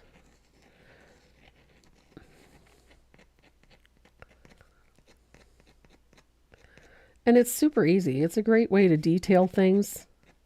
I love a black line on things. I just don't like it heavy. And it's the same with all of those petals. I like to go around it a little bit. And again, it doesn't have to be on the petal. It can go off the petal. But I like this summery idea, and I like that little black line. Neatness doesn't count. It's so much fun this way. Just makes for a pretty flower. Nice and loose and fun.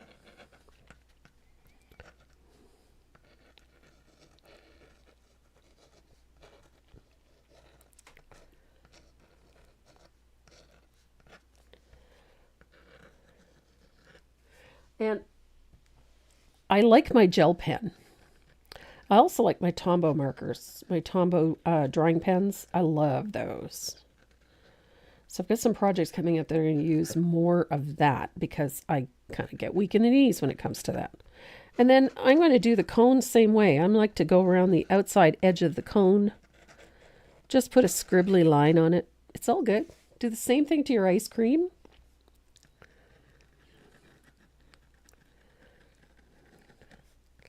It's just a super simple way to detail things. I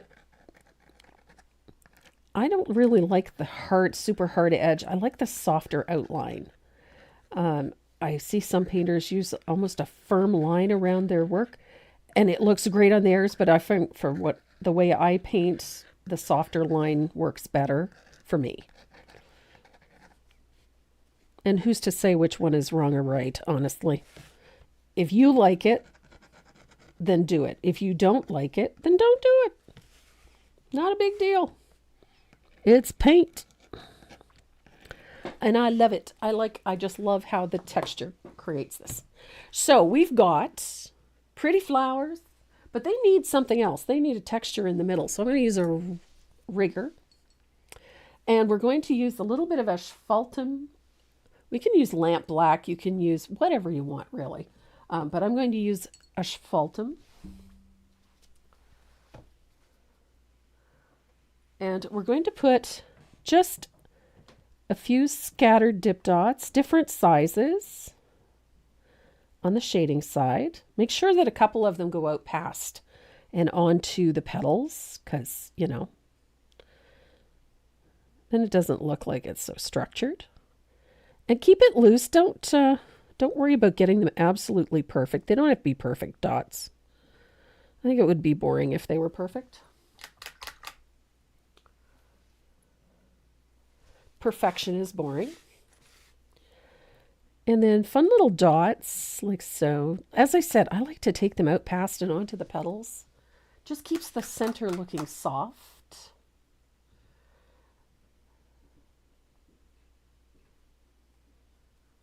Ooh, found it in dark brown. Nice.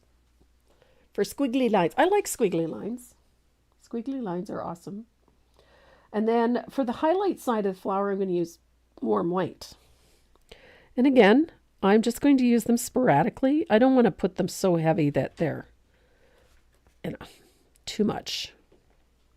So we'll go a few more dots. I like how it just softens the center a little bit. We'll finish off the flowers and the leaves, and then we'll be on to the lettering and then final details for the butterfly. We're cruising along. Pizza for lunch. Yes? She wore me out. Did she? Yeah.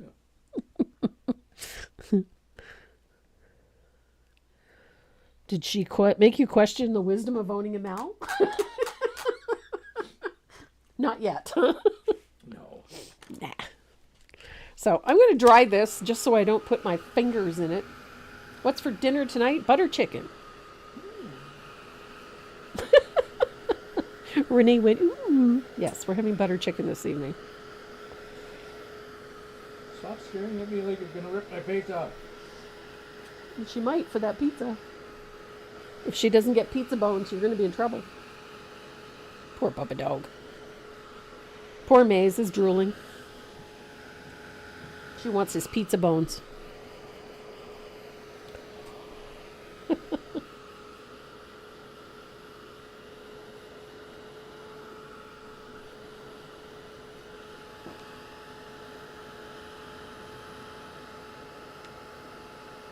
There we go.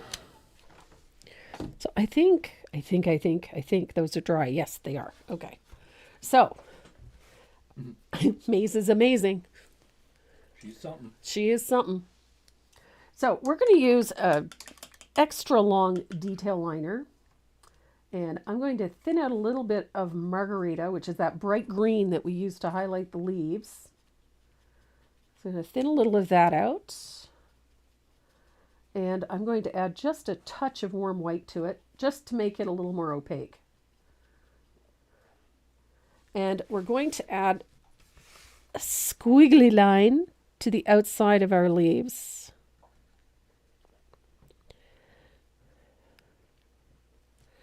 I like squiggly lines. Squiggly lines make things look soft.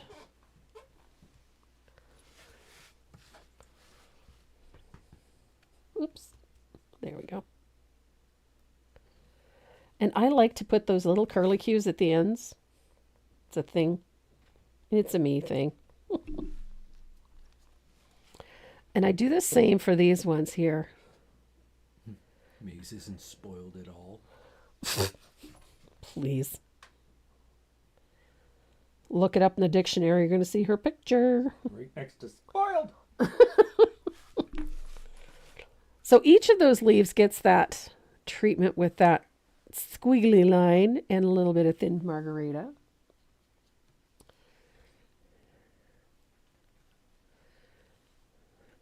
I just like how it softens these leaves nicely.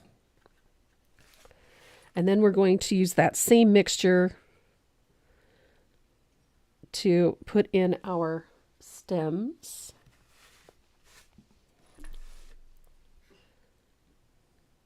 Do they know how she got her name and what it means? I don't think so. But it is painfully appropriate.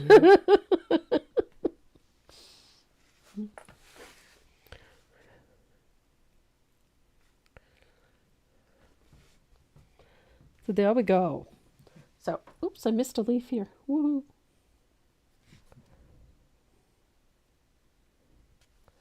So I'm going to use that same mixture to put in those stems. Maybe. If it stays there. There we go. I can't believe how high Miles can jump. Maze.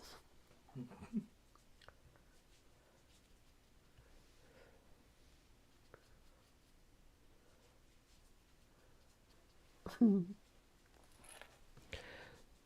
then we've got curlicues to put in. They don't have to be perfect either. Curlicues are fun though. But they are intimidating. Everybody thinks that they got to be exactly where I put that line drawing, and it's not true. They don't. Mine rarely, if ever, hit the mark anyway. But you just ballpark it. And if you get there, you get there. Besides, we're going to erase all those graphite lines anyway. So, there's with our green outlines and our curlicues. All those little vines and tendrils. Get that same mixture. Just like that. So it's a fun way to detail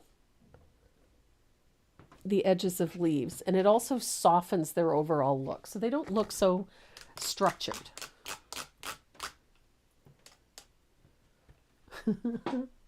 Yeah, you know, that ring is incredible. So I'm going to dry this, and then we're going to do something similar to the flowers. We're going to use a little bit of white to do the same thing to the edges of these flowers. So, little Josanya and some thin warm white. I love warm white. It's like my everything color. And I like doing this. This is just, it softens everything. So, I use just a squiggly outline.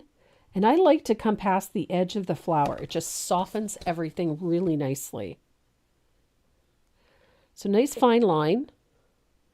Doesn't have to be perfect. In fact, it's better if it's not. But that, see how it softens the flower? They don't look so hard-edged. And they don't look so heavily structured. And they soften everything around them as well. So those lines don't have to be perfect. And it makes the flowers interesting.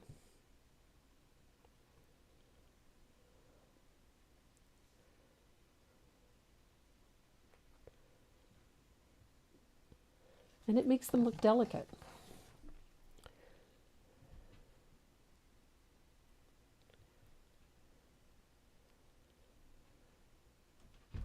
There we go. Easy peasy, this part.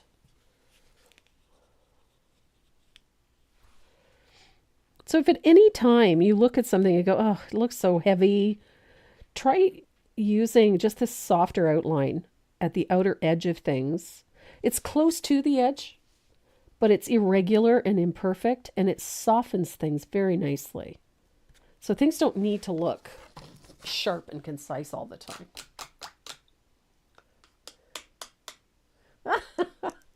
I'll tell you, Linda Griffith, the secret to getting a nice smooth curlicue, I watch people hold their brush down here when they're doing them, and they struggle because they're trying to draw it on. If you hold your brush back here towards the center or even further back and load it and just let the brush do the work. Just touch it to the surface and shape it. You'll get a much better curlicue. It's going to look a little more fluid and less structured than trying to draw it on. So hold your brush back a little bit further and use the point of the brush and just flip it in there. So we have a butterfly to paint. I'm loving this. Loving this. Loving, loving, loving this. So I'm going to make sure everything is good and dry because it's me and I will put my hand in it.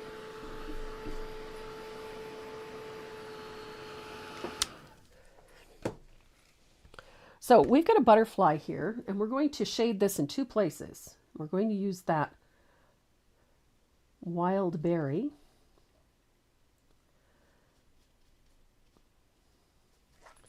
And we're going to float the outer edge of the wing like this. So it's fairly strong color. You're going to walk it out so that it covers about 1/3 of the wing. Just like that.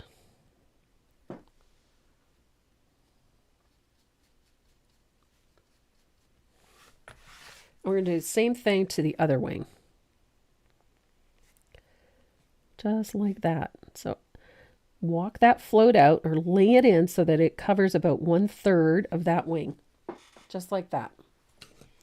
And then we're going to dry it.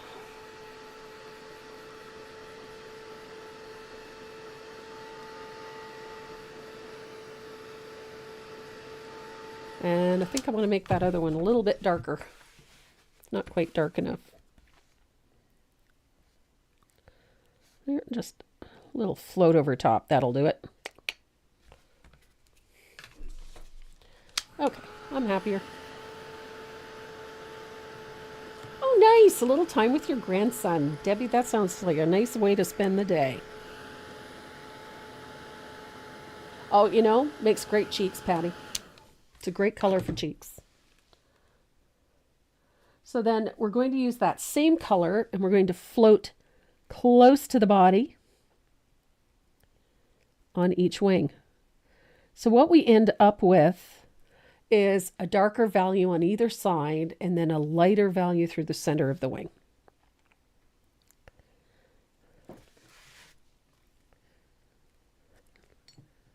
My surface was a little too warm when I floated. There we go. Here.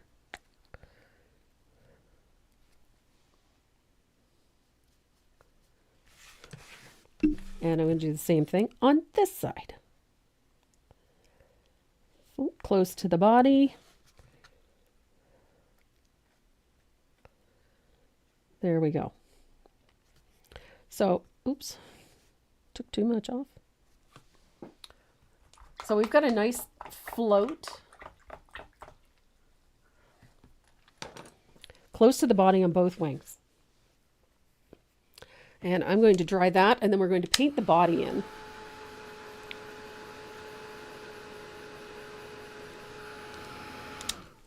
And we're going to do that with a little bit of lamp black.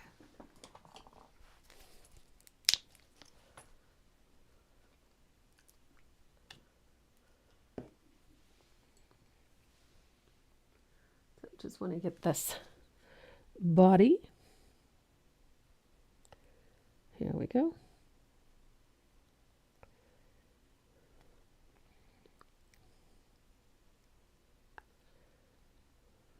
There we go.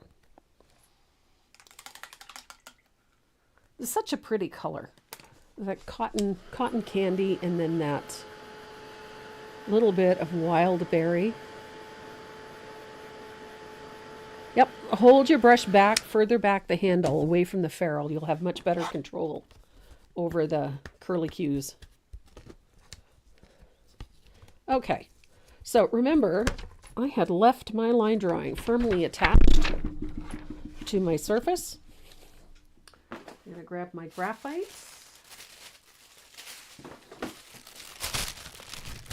Oops, wrong one.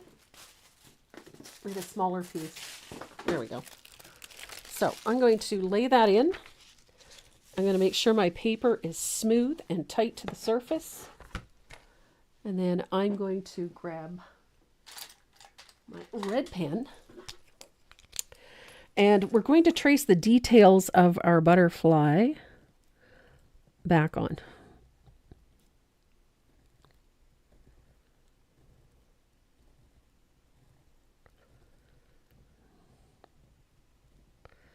Just like that.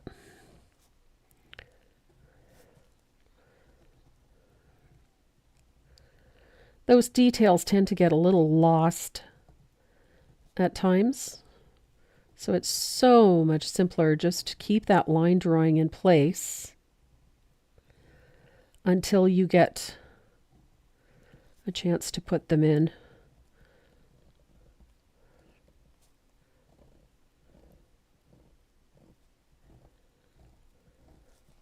And in this particular case, this butterfly has a fair amount of detail, so we want to make sure that it all gets in there.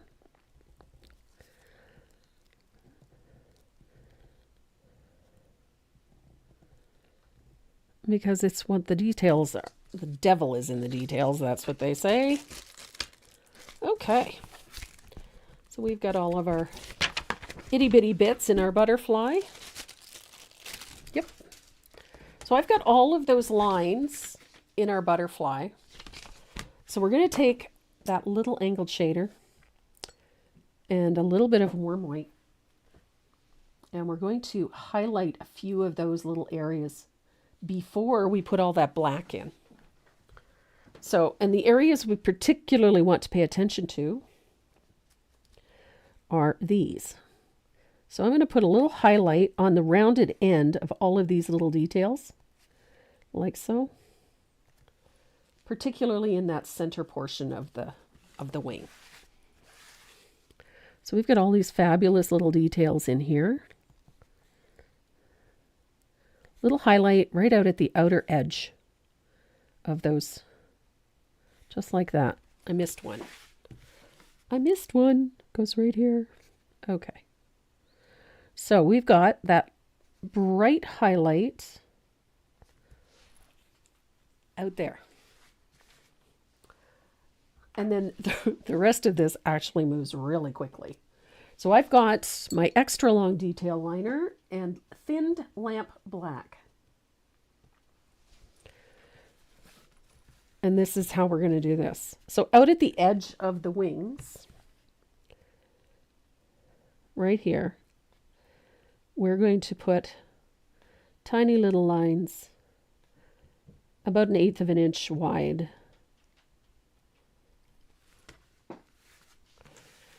And then I'm going to paint the edge of that petal. I keep wanting to call it a leaf. Don't ask me why. I have no idea. But I like this little detail at the edge of the petal so that it looks a little imperfect. It's not perfect. It's just more interesting. And then paint.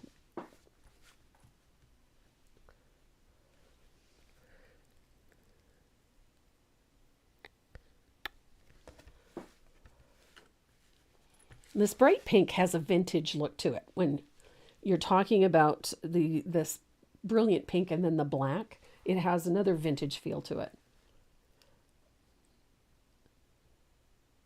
I'm using a 3/8 angled shader. So it's a little bigger than a 1/4 inch. Oops, a daisy. Little bit bigger.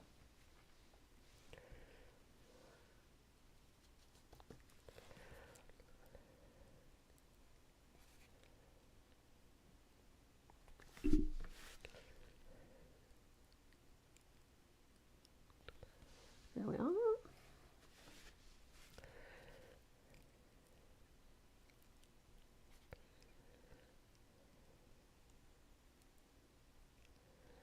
And we're going to do the same thing to all 4 wings, or winglets, I should say.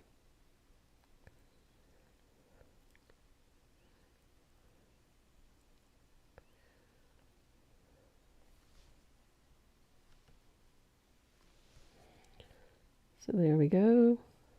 I love this. This is a fast way to paint this butterfly. And oddly enough, I looked up a butterfly. I wanted something that was close to realistic. Close but not dead on. And I did find one called a strawberry butterfly. And this was as close as I could get to the actual color of it. So Although the wing pattern is perhaps not perfect, that's okay.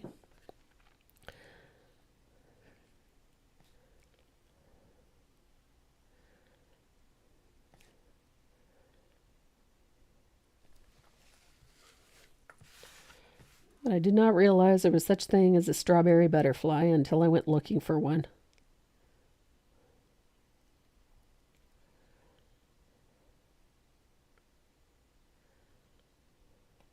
And then you're going to use that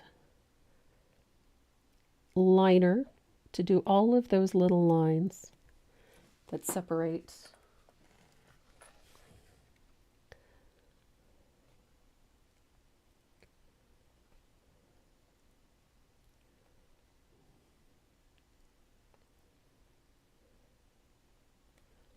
there we are.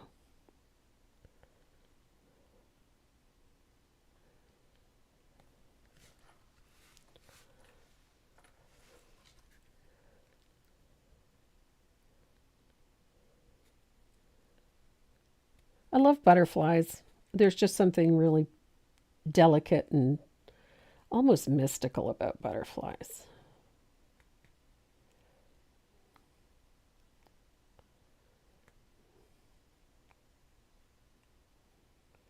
Now, the fun part of this is that if you're really not comfortable using a brush to do all of these details, you can always resort to your gel pen.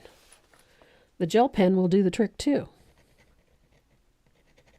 So you're not obligated to, but learning how to use a good liner is not a bad skill to have.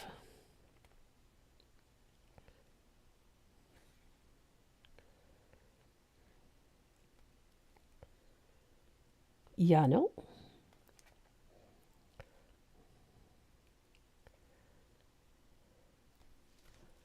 So our butterfly is taking shape very nicely.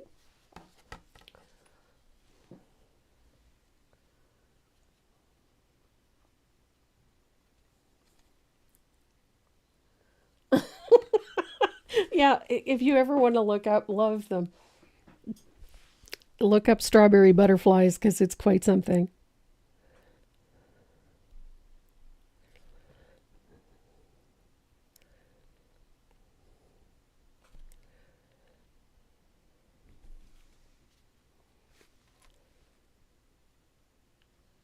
Wouldn't he be pretty painted on a Valentine's card? I'm going to have another video for you guys before Valentine's Day for a Valentine project. It'll be a free download.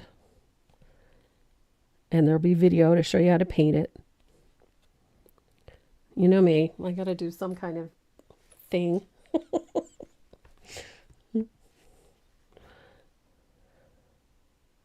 I have a weakness for pins and stuff. I love painting them. They're just fun to do.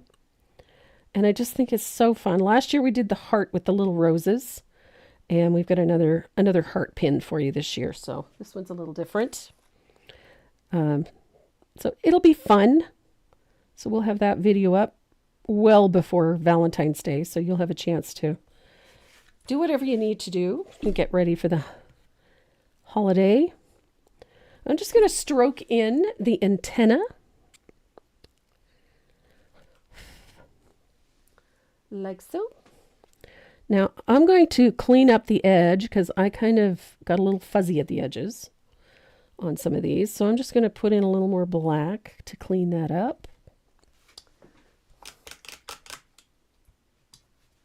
And I'm going to put a little highlight on our body with just a little stroke of thinned warm white, just to give him a little highlight. He needs a little bit, but nothing too strong. There we go. And I'm going to come in with another float of warm white just to brighten this highlight a little bit more. I just want a little more because more is better, right? Ooh, I'm liking that. So we're going to put a dropped shadow underneath this butterfly, and we're going to do that with a rigger and a little bit of thinned asphaltum. Lucy.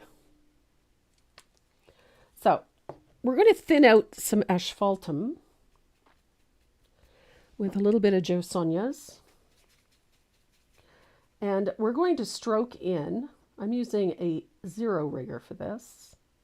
We're going to stroke in a shadow to the lower right.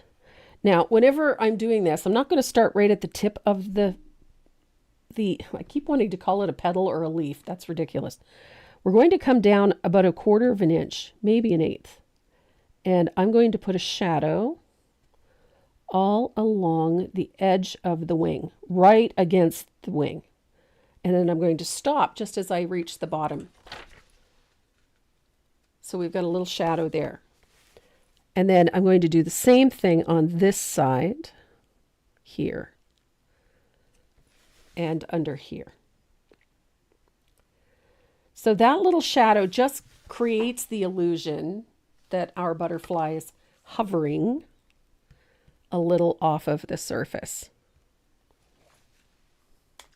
I think mine is a little dark, but that's all right. So the idea being is that you're going to create the illusion that that butterfly is just slightly above the surface. Will I ever paint a hummingbird? Yes.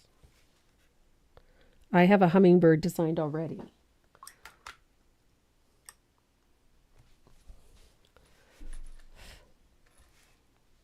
So having done that drop shadow, we're going to do something similar using that asphaltum to this lettering. So you see that double line on all of our letters? We're going to paint that with asphaltum. Like so.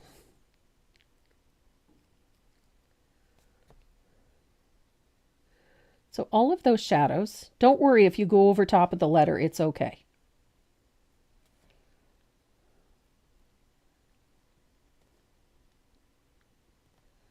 All of those shadows are going to get painted with that heavily thinned asphaltum. Just like that. And this is what's going to lift that lettering up off of that surface. Here we go.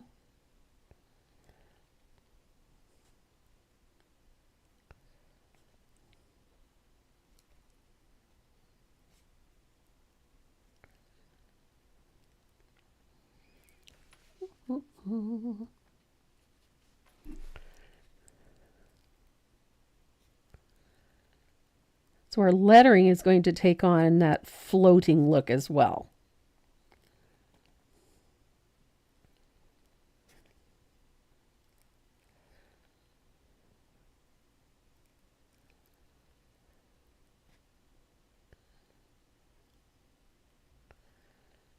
And it doesn't really need to be absolutely perfect.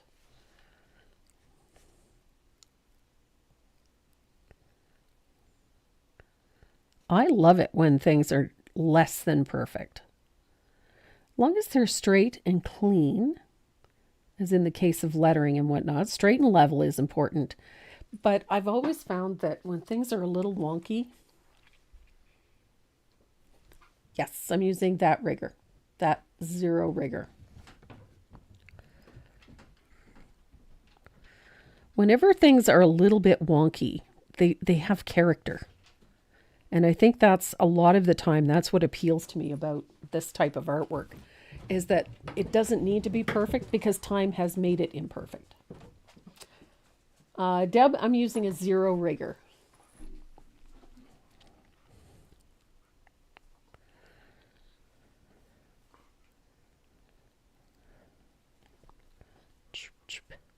And we are so close to done. It's crazy. I know it doesn't seem like it, but we just have the lettering and then a couple of little finishing details in the border, and that's it. I just wiped off one of the shadows because I put my finger in it.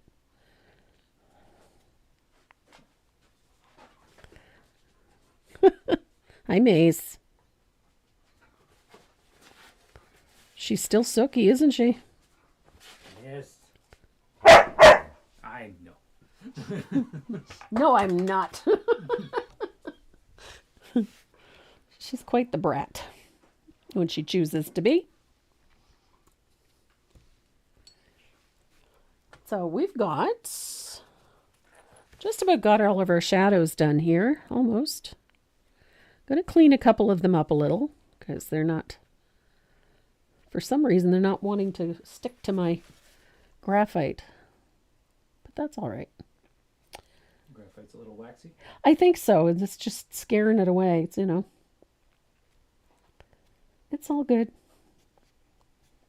We'll make it go. There we are.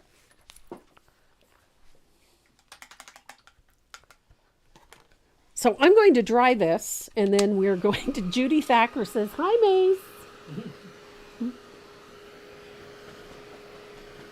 Hi, Connie.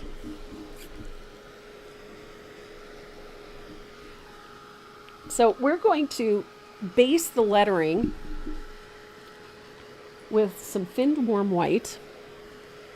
So I kind of want this, I don't want the lettering to be perfect, but I don't want it to be, really, really thin either. So I'm going to use that zero rigger. And we're going to thin out a whole bunch of this warm white. Really thin it out because I want it to come off the brush fairly easily.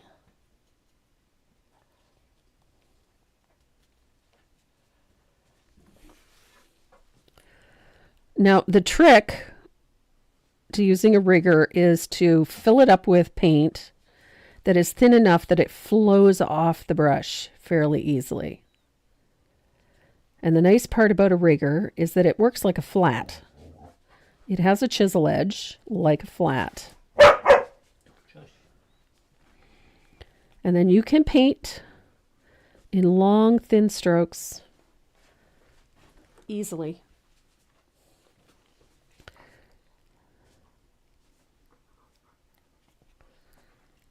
Why are you so bright?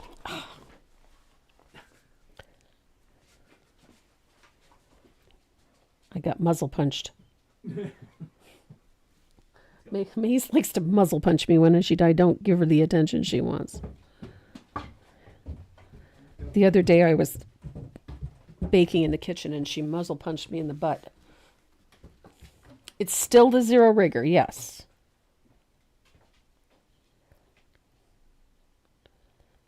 She just comes up and just, pokes you with her nose.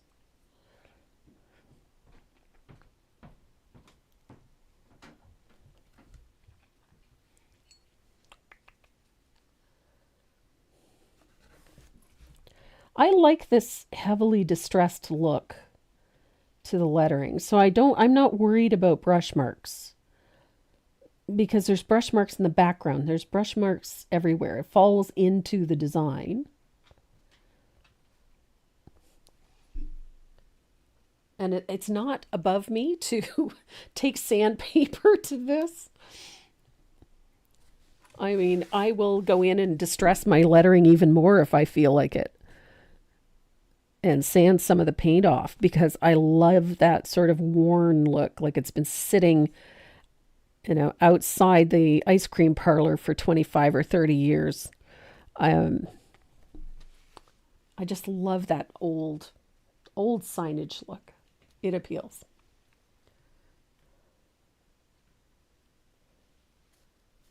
When you put the money, oh no, the stars come to me and we put them in for the puppers. The stars translates to, a few pennies, but every penny counts.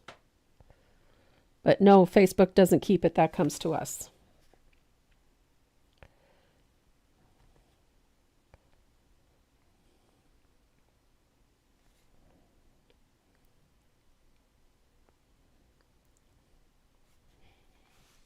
The Facebook stars is a way for influencers and content creators to make a living.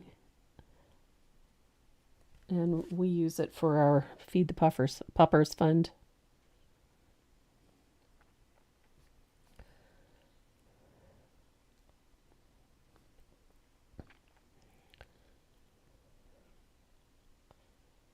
There we go. Ice cream.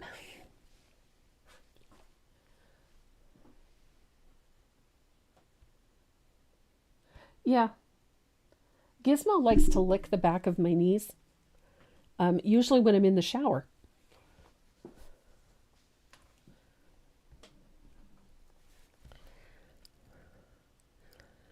And he's done that on a couple of occasions when I didn't realize I wasn't alone.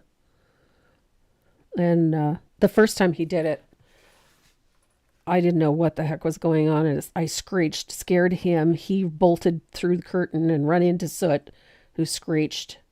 And then 2 very wet cats went bowling down the stairs. I was cleaning up water for hours. Because Gizmo would get right in the shower with me. Because he likes water. And he's a weirdo, but...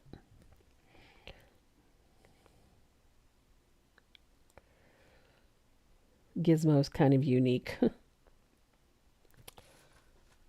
Ice cream.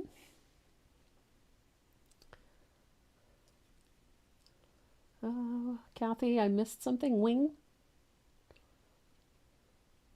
Hi, Anne. Nice to have you with us.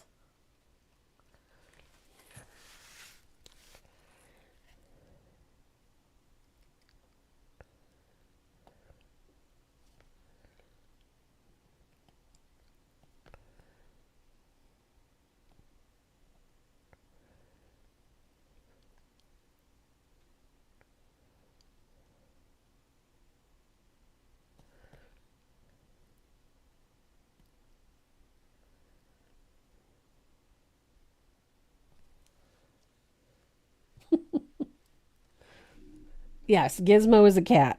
Yeah, my Gizmo's a cat.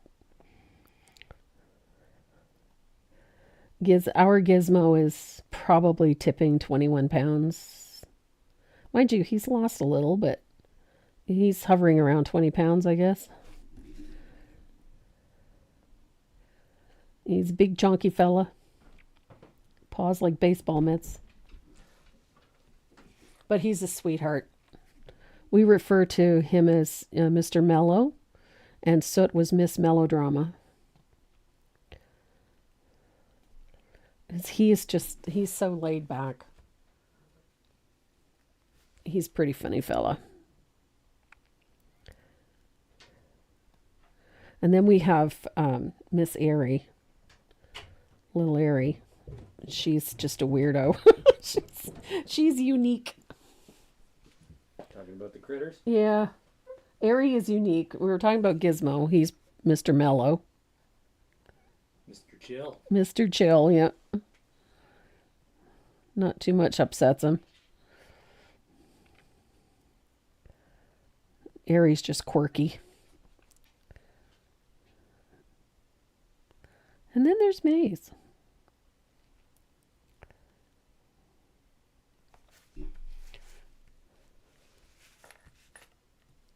The youngest of them all, but the biggest. Yep. Gizmo's the old man in the house. Oh, goodness. I messed that up. Here we are.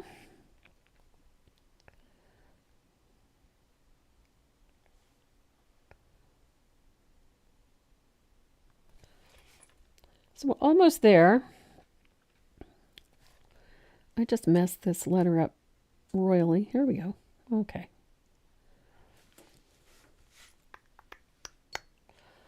We just have a little bit to do.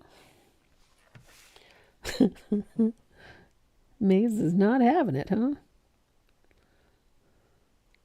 She wore you out. She doesn't seem to have been phased in the slightest.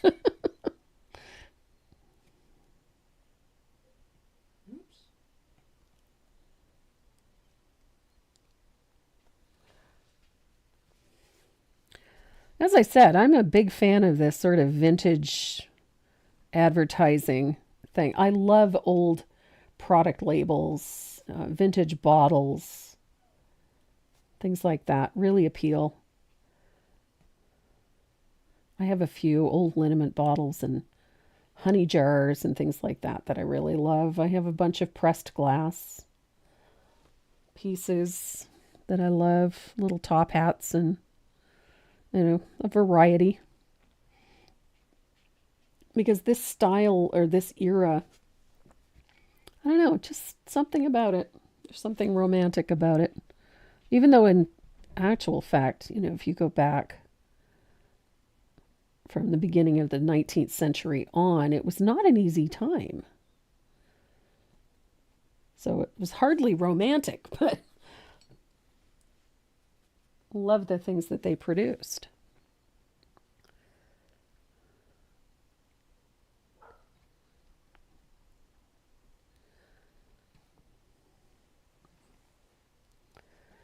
She's barking at people. Yep. Let them know, hey, get off my lawn. No, she doesn't like him in her grid square, that's all. Never mind the lawn.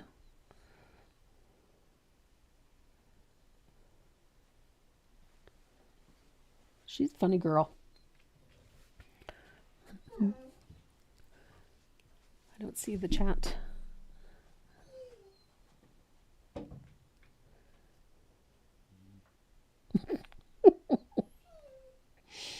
Miss Maze. She does not like to be left out, does she? There you are. Yeah, I don't like the aches and pains that go along with the aged thing, but yeah.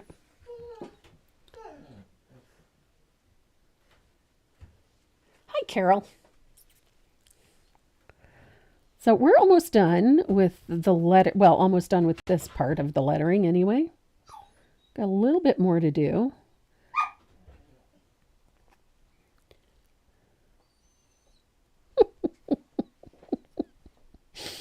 Maze is not happy about being shut out of the studio. She would have been fine if, you know, Dad was upstairs. Yeah. But everybody's ignoring me. Yeah, well, I mean, really? Do you think we can really ignore her? No. No. Okay, so we've got lettering. And it's so pretty. And again, we're going to distress this a little bit because I like it distressed. And now she's crying. Yeah, she's sort of whining a little bit at the top of the stairs.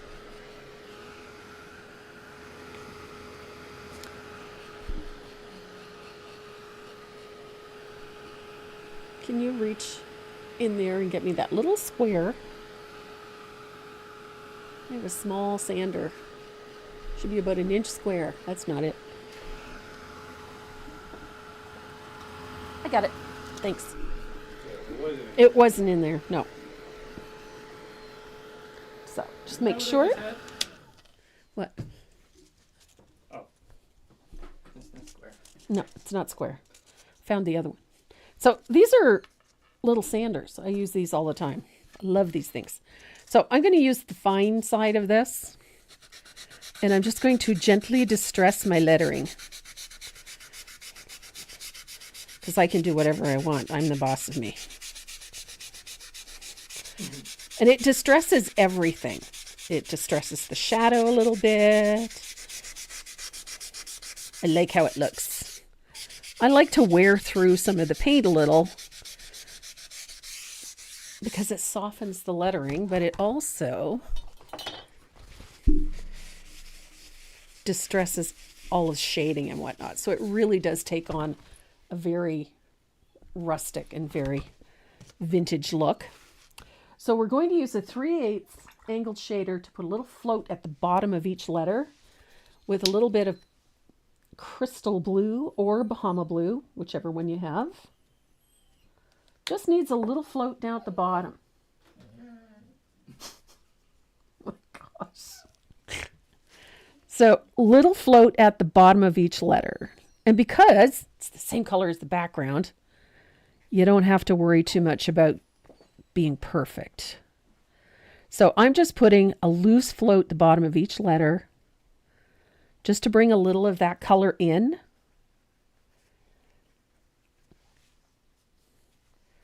And it just gives the bottom of these letters a little extra weight. Just grounds them nicely to the background. So we got that little shadow in along the bottom. And we're going to dry this. And then I'm going to deepen it with a little bit of asphaltum. And I'm going to thin it heavily. You don't want this color full strength because it will get too heavy. And we just want to slightly change the tone of the blue that's at the bottom of the letters. Just a little bit. It's not a really dramatic change, but it's an important one. Oh my gosh. Speaking of dramatic. Yeah, no kidding. Get your head out of there. You can't fit through that anymore. Oh my gosh. Mopey. She's got her head through the cat door. Crazy dog. So there's that little bit of asphaltum. Still can't believe she was able to fit through that. At one time. How pretty. So I'm going to dry that. And we're going to finish this off with two things. We're going to do a little bit of spatter just to age it a little bit more. And we're going to put that white border on. And I am going to use a Posca pen for my border. Because I'm the boss of me. I can do whatever I want. So I'm going to grab my favorite Posca pen. Oh, she's not happy about being up there all by her lonesome. She doesn't.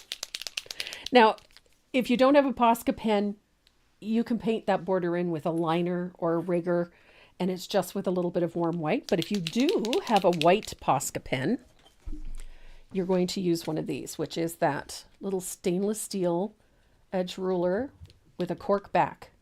And the cork back is important because it keeps the edge of the ruler off of the surface so you don't get bleeding underneath. So I'm going to use, this is a 0.7.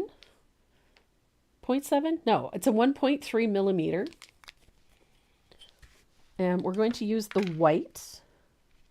And again,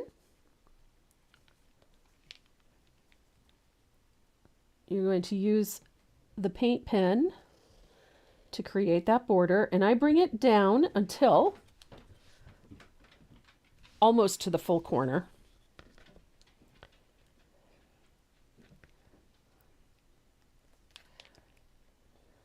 Oopsie. And then I can round out the corner by hand.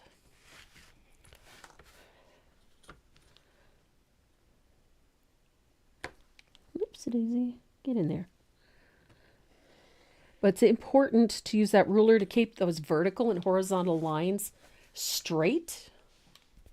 Is this the beginning of a new series? Yes, it is. I know I must drive you guys nuts with these mini series things, but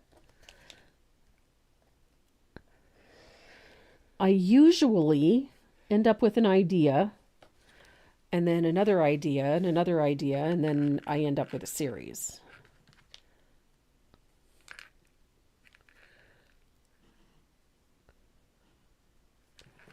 And in this particular case, I've just gotten off on this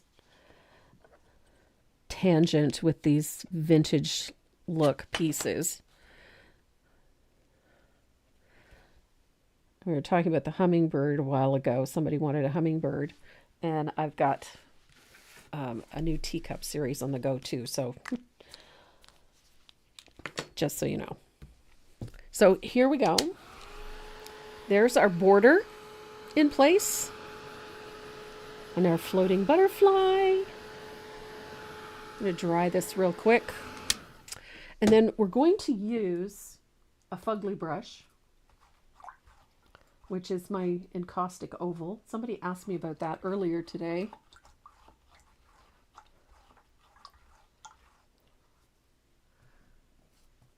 So I've got, this is an encaustic oval. I call it my fugly brush. This is why I call it a fugly brush. This one, this font here is called Playbill.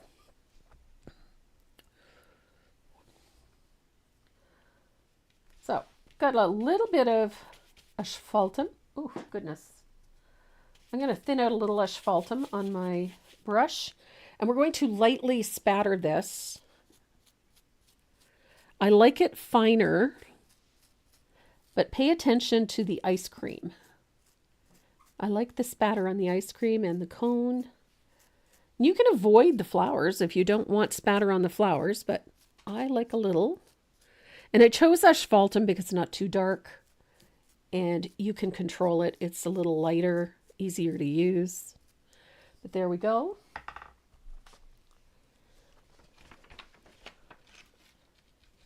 It's a fun piece to paint. I'm going to take this line drawing off. It is a lot of fun to paint. Now you could spatter this with a little bit of thinned warm white if you like, or a little lamp black if you want it darker. Either way, I like the subtlety of that finer spatter with the asphaltum. I just think it looks much nicer. It doesn't look so heavy and overdone. So I really love this. This is such a fun piece to paint. Now, the only thing that I will have left to do on here is to go around and clean up some of the graphite lines. I'm going to do that with my Factus black eraser or my Tombow black. Either one. I like the black erasers for a couple of reasons. When you're erasing graphite lines, the black erasers don't smear things. And it cleans them up very nicely so you don't get smudges all over the place. But it also doesn't affect the finer details, like those areas where you thinned out paint. It doesn't damage those, and it doesn't leave shiny spots on your background. So you don't have to worry about having to try to get rid of these. So I don't know where Renee went. He should be back any minute now. And then he's got the wheel loaded up with everybody's name.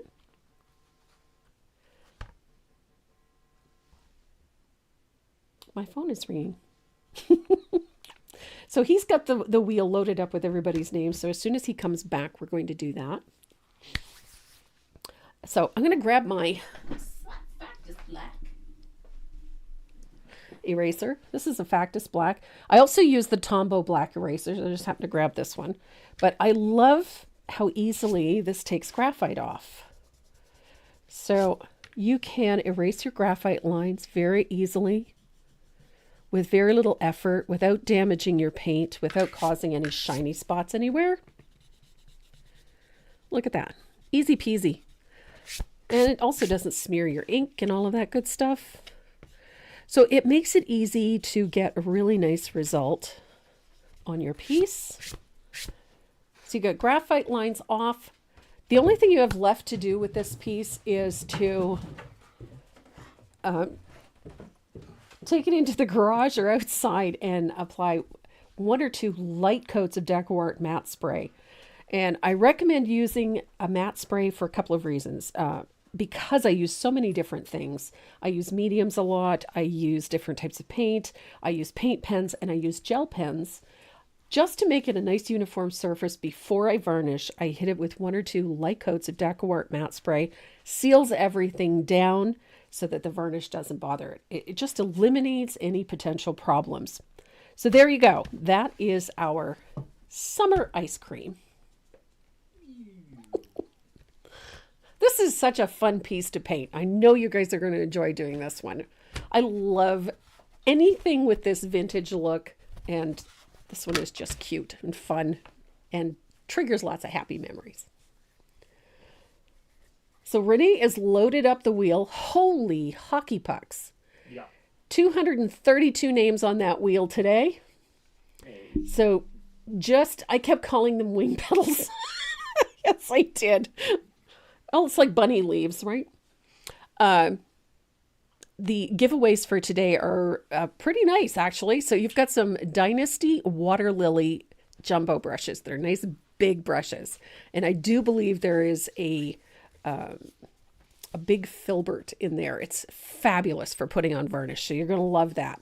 So we have 3 sets of 2 giveaway. Plus we've got a create bag. Good Lord.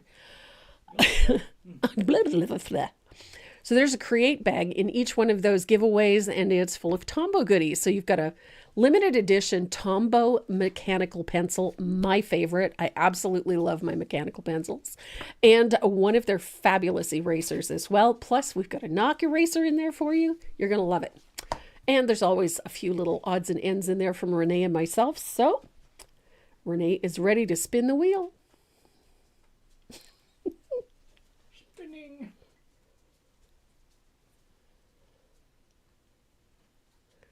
And the winner is Joan Mueller. So if your name is called, don't forget, head over to my website at tracymoreau.net and click on the little speech bubble on the homepage. It's down in the lower right-hand corner of the screen, and send us your shipping information. Anything that is unclaimed after 2 weeks goes back in the bin, so make sure you send us a place to ship it to.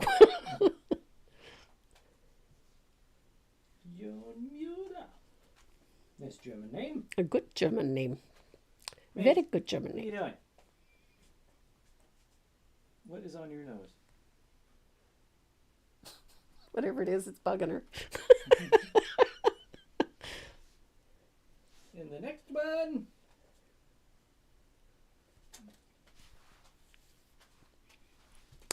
Joyce Sieve.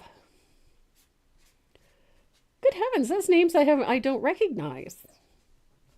It's nice to see. So Joan Mueller, Joyce Sieve. And we have one more. Carol, what is the honey picture behind you? Oh, this one. Gee, I don't know. This, it's got bees on it. Just something I'm playing around with. That's what that is. And we have one more giveaway. Hi, baby. You're a good girl. Because you have so many new watchers. Is that what it is? I think so. Oh, awesome. Denise Van Newkirk. Awesome. Miss Denise has won. It's been a while since she's won. Yeah.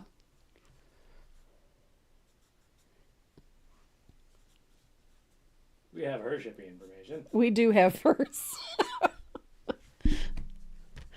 So congratulations to the three of you that have won. Denise Van Newkirk, Joan Mueller, and Joyce Sieve. Ladies, don't forget, head over to the website, click on the little speech bubble in the lower right-hand corner, and send us your shipping information so we can get your goodies out to you as soon as possible.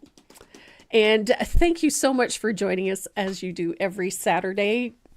I love having you guys here, and I'm so glad that you enjoyed these classes. Next Saturday, we're going to be doing something fun for spring. You're going to love it. Let's just say that The Earth Laughs in Flowers is the name of the project. So stay tuned. We'll see you next Saturday right here. Same time, same bat channel. Same bat time. Same bat channel. I miss Adam West. Yeah. Everybody have a great weekend. Enjoy yourselves. And mwah, we love you. Stay safe. What? Well. Pet a dog. Pet a dog. Any dog. Any dog. Pet Yeah. a dog. See you guys. And pet your dog.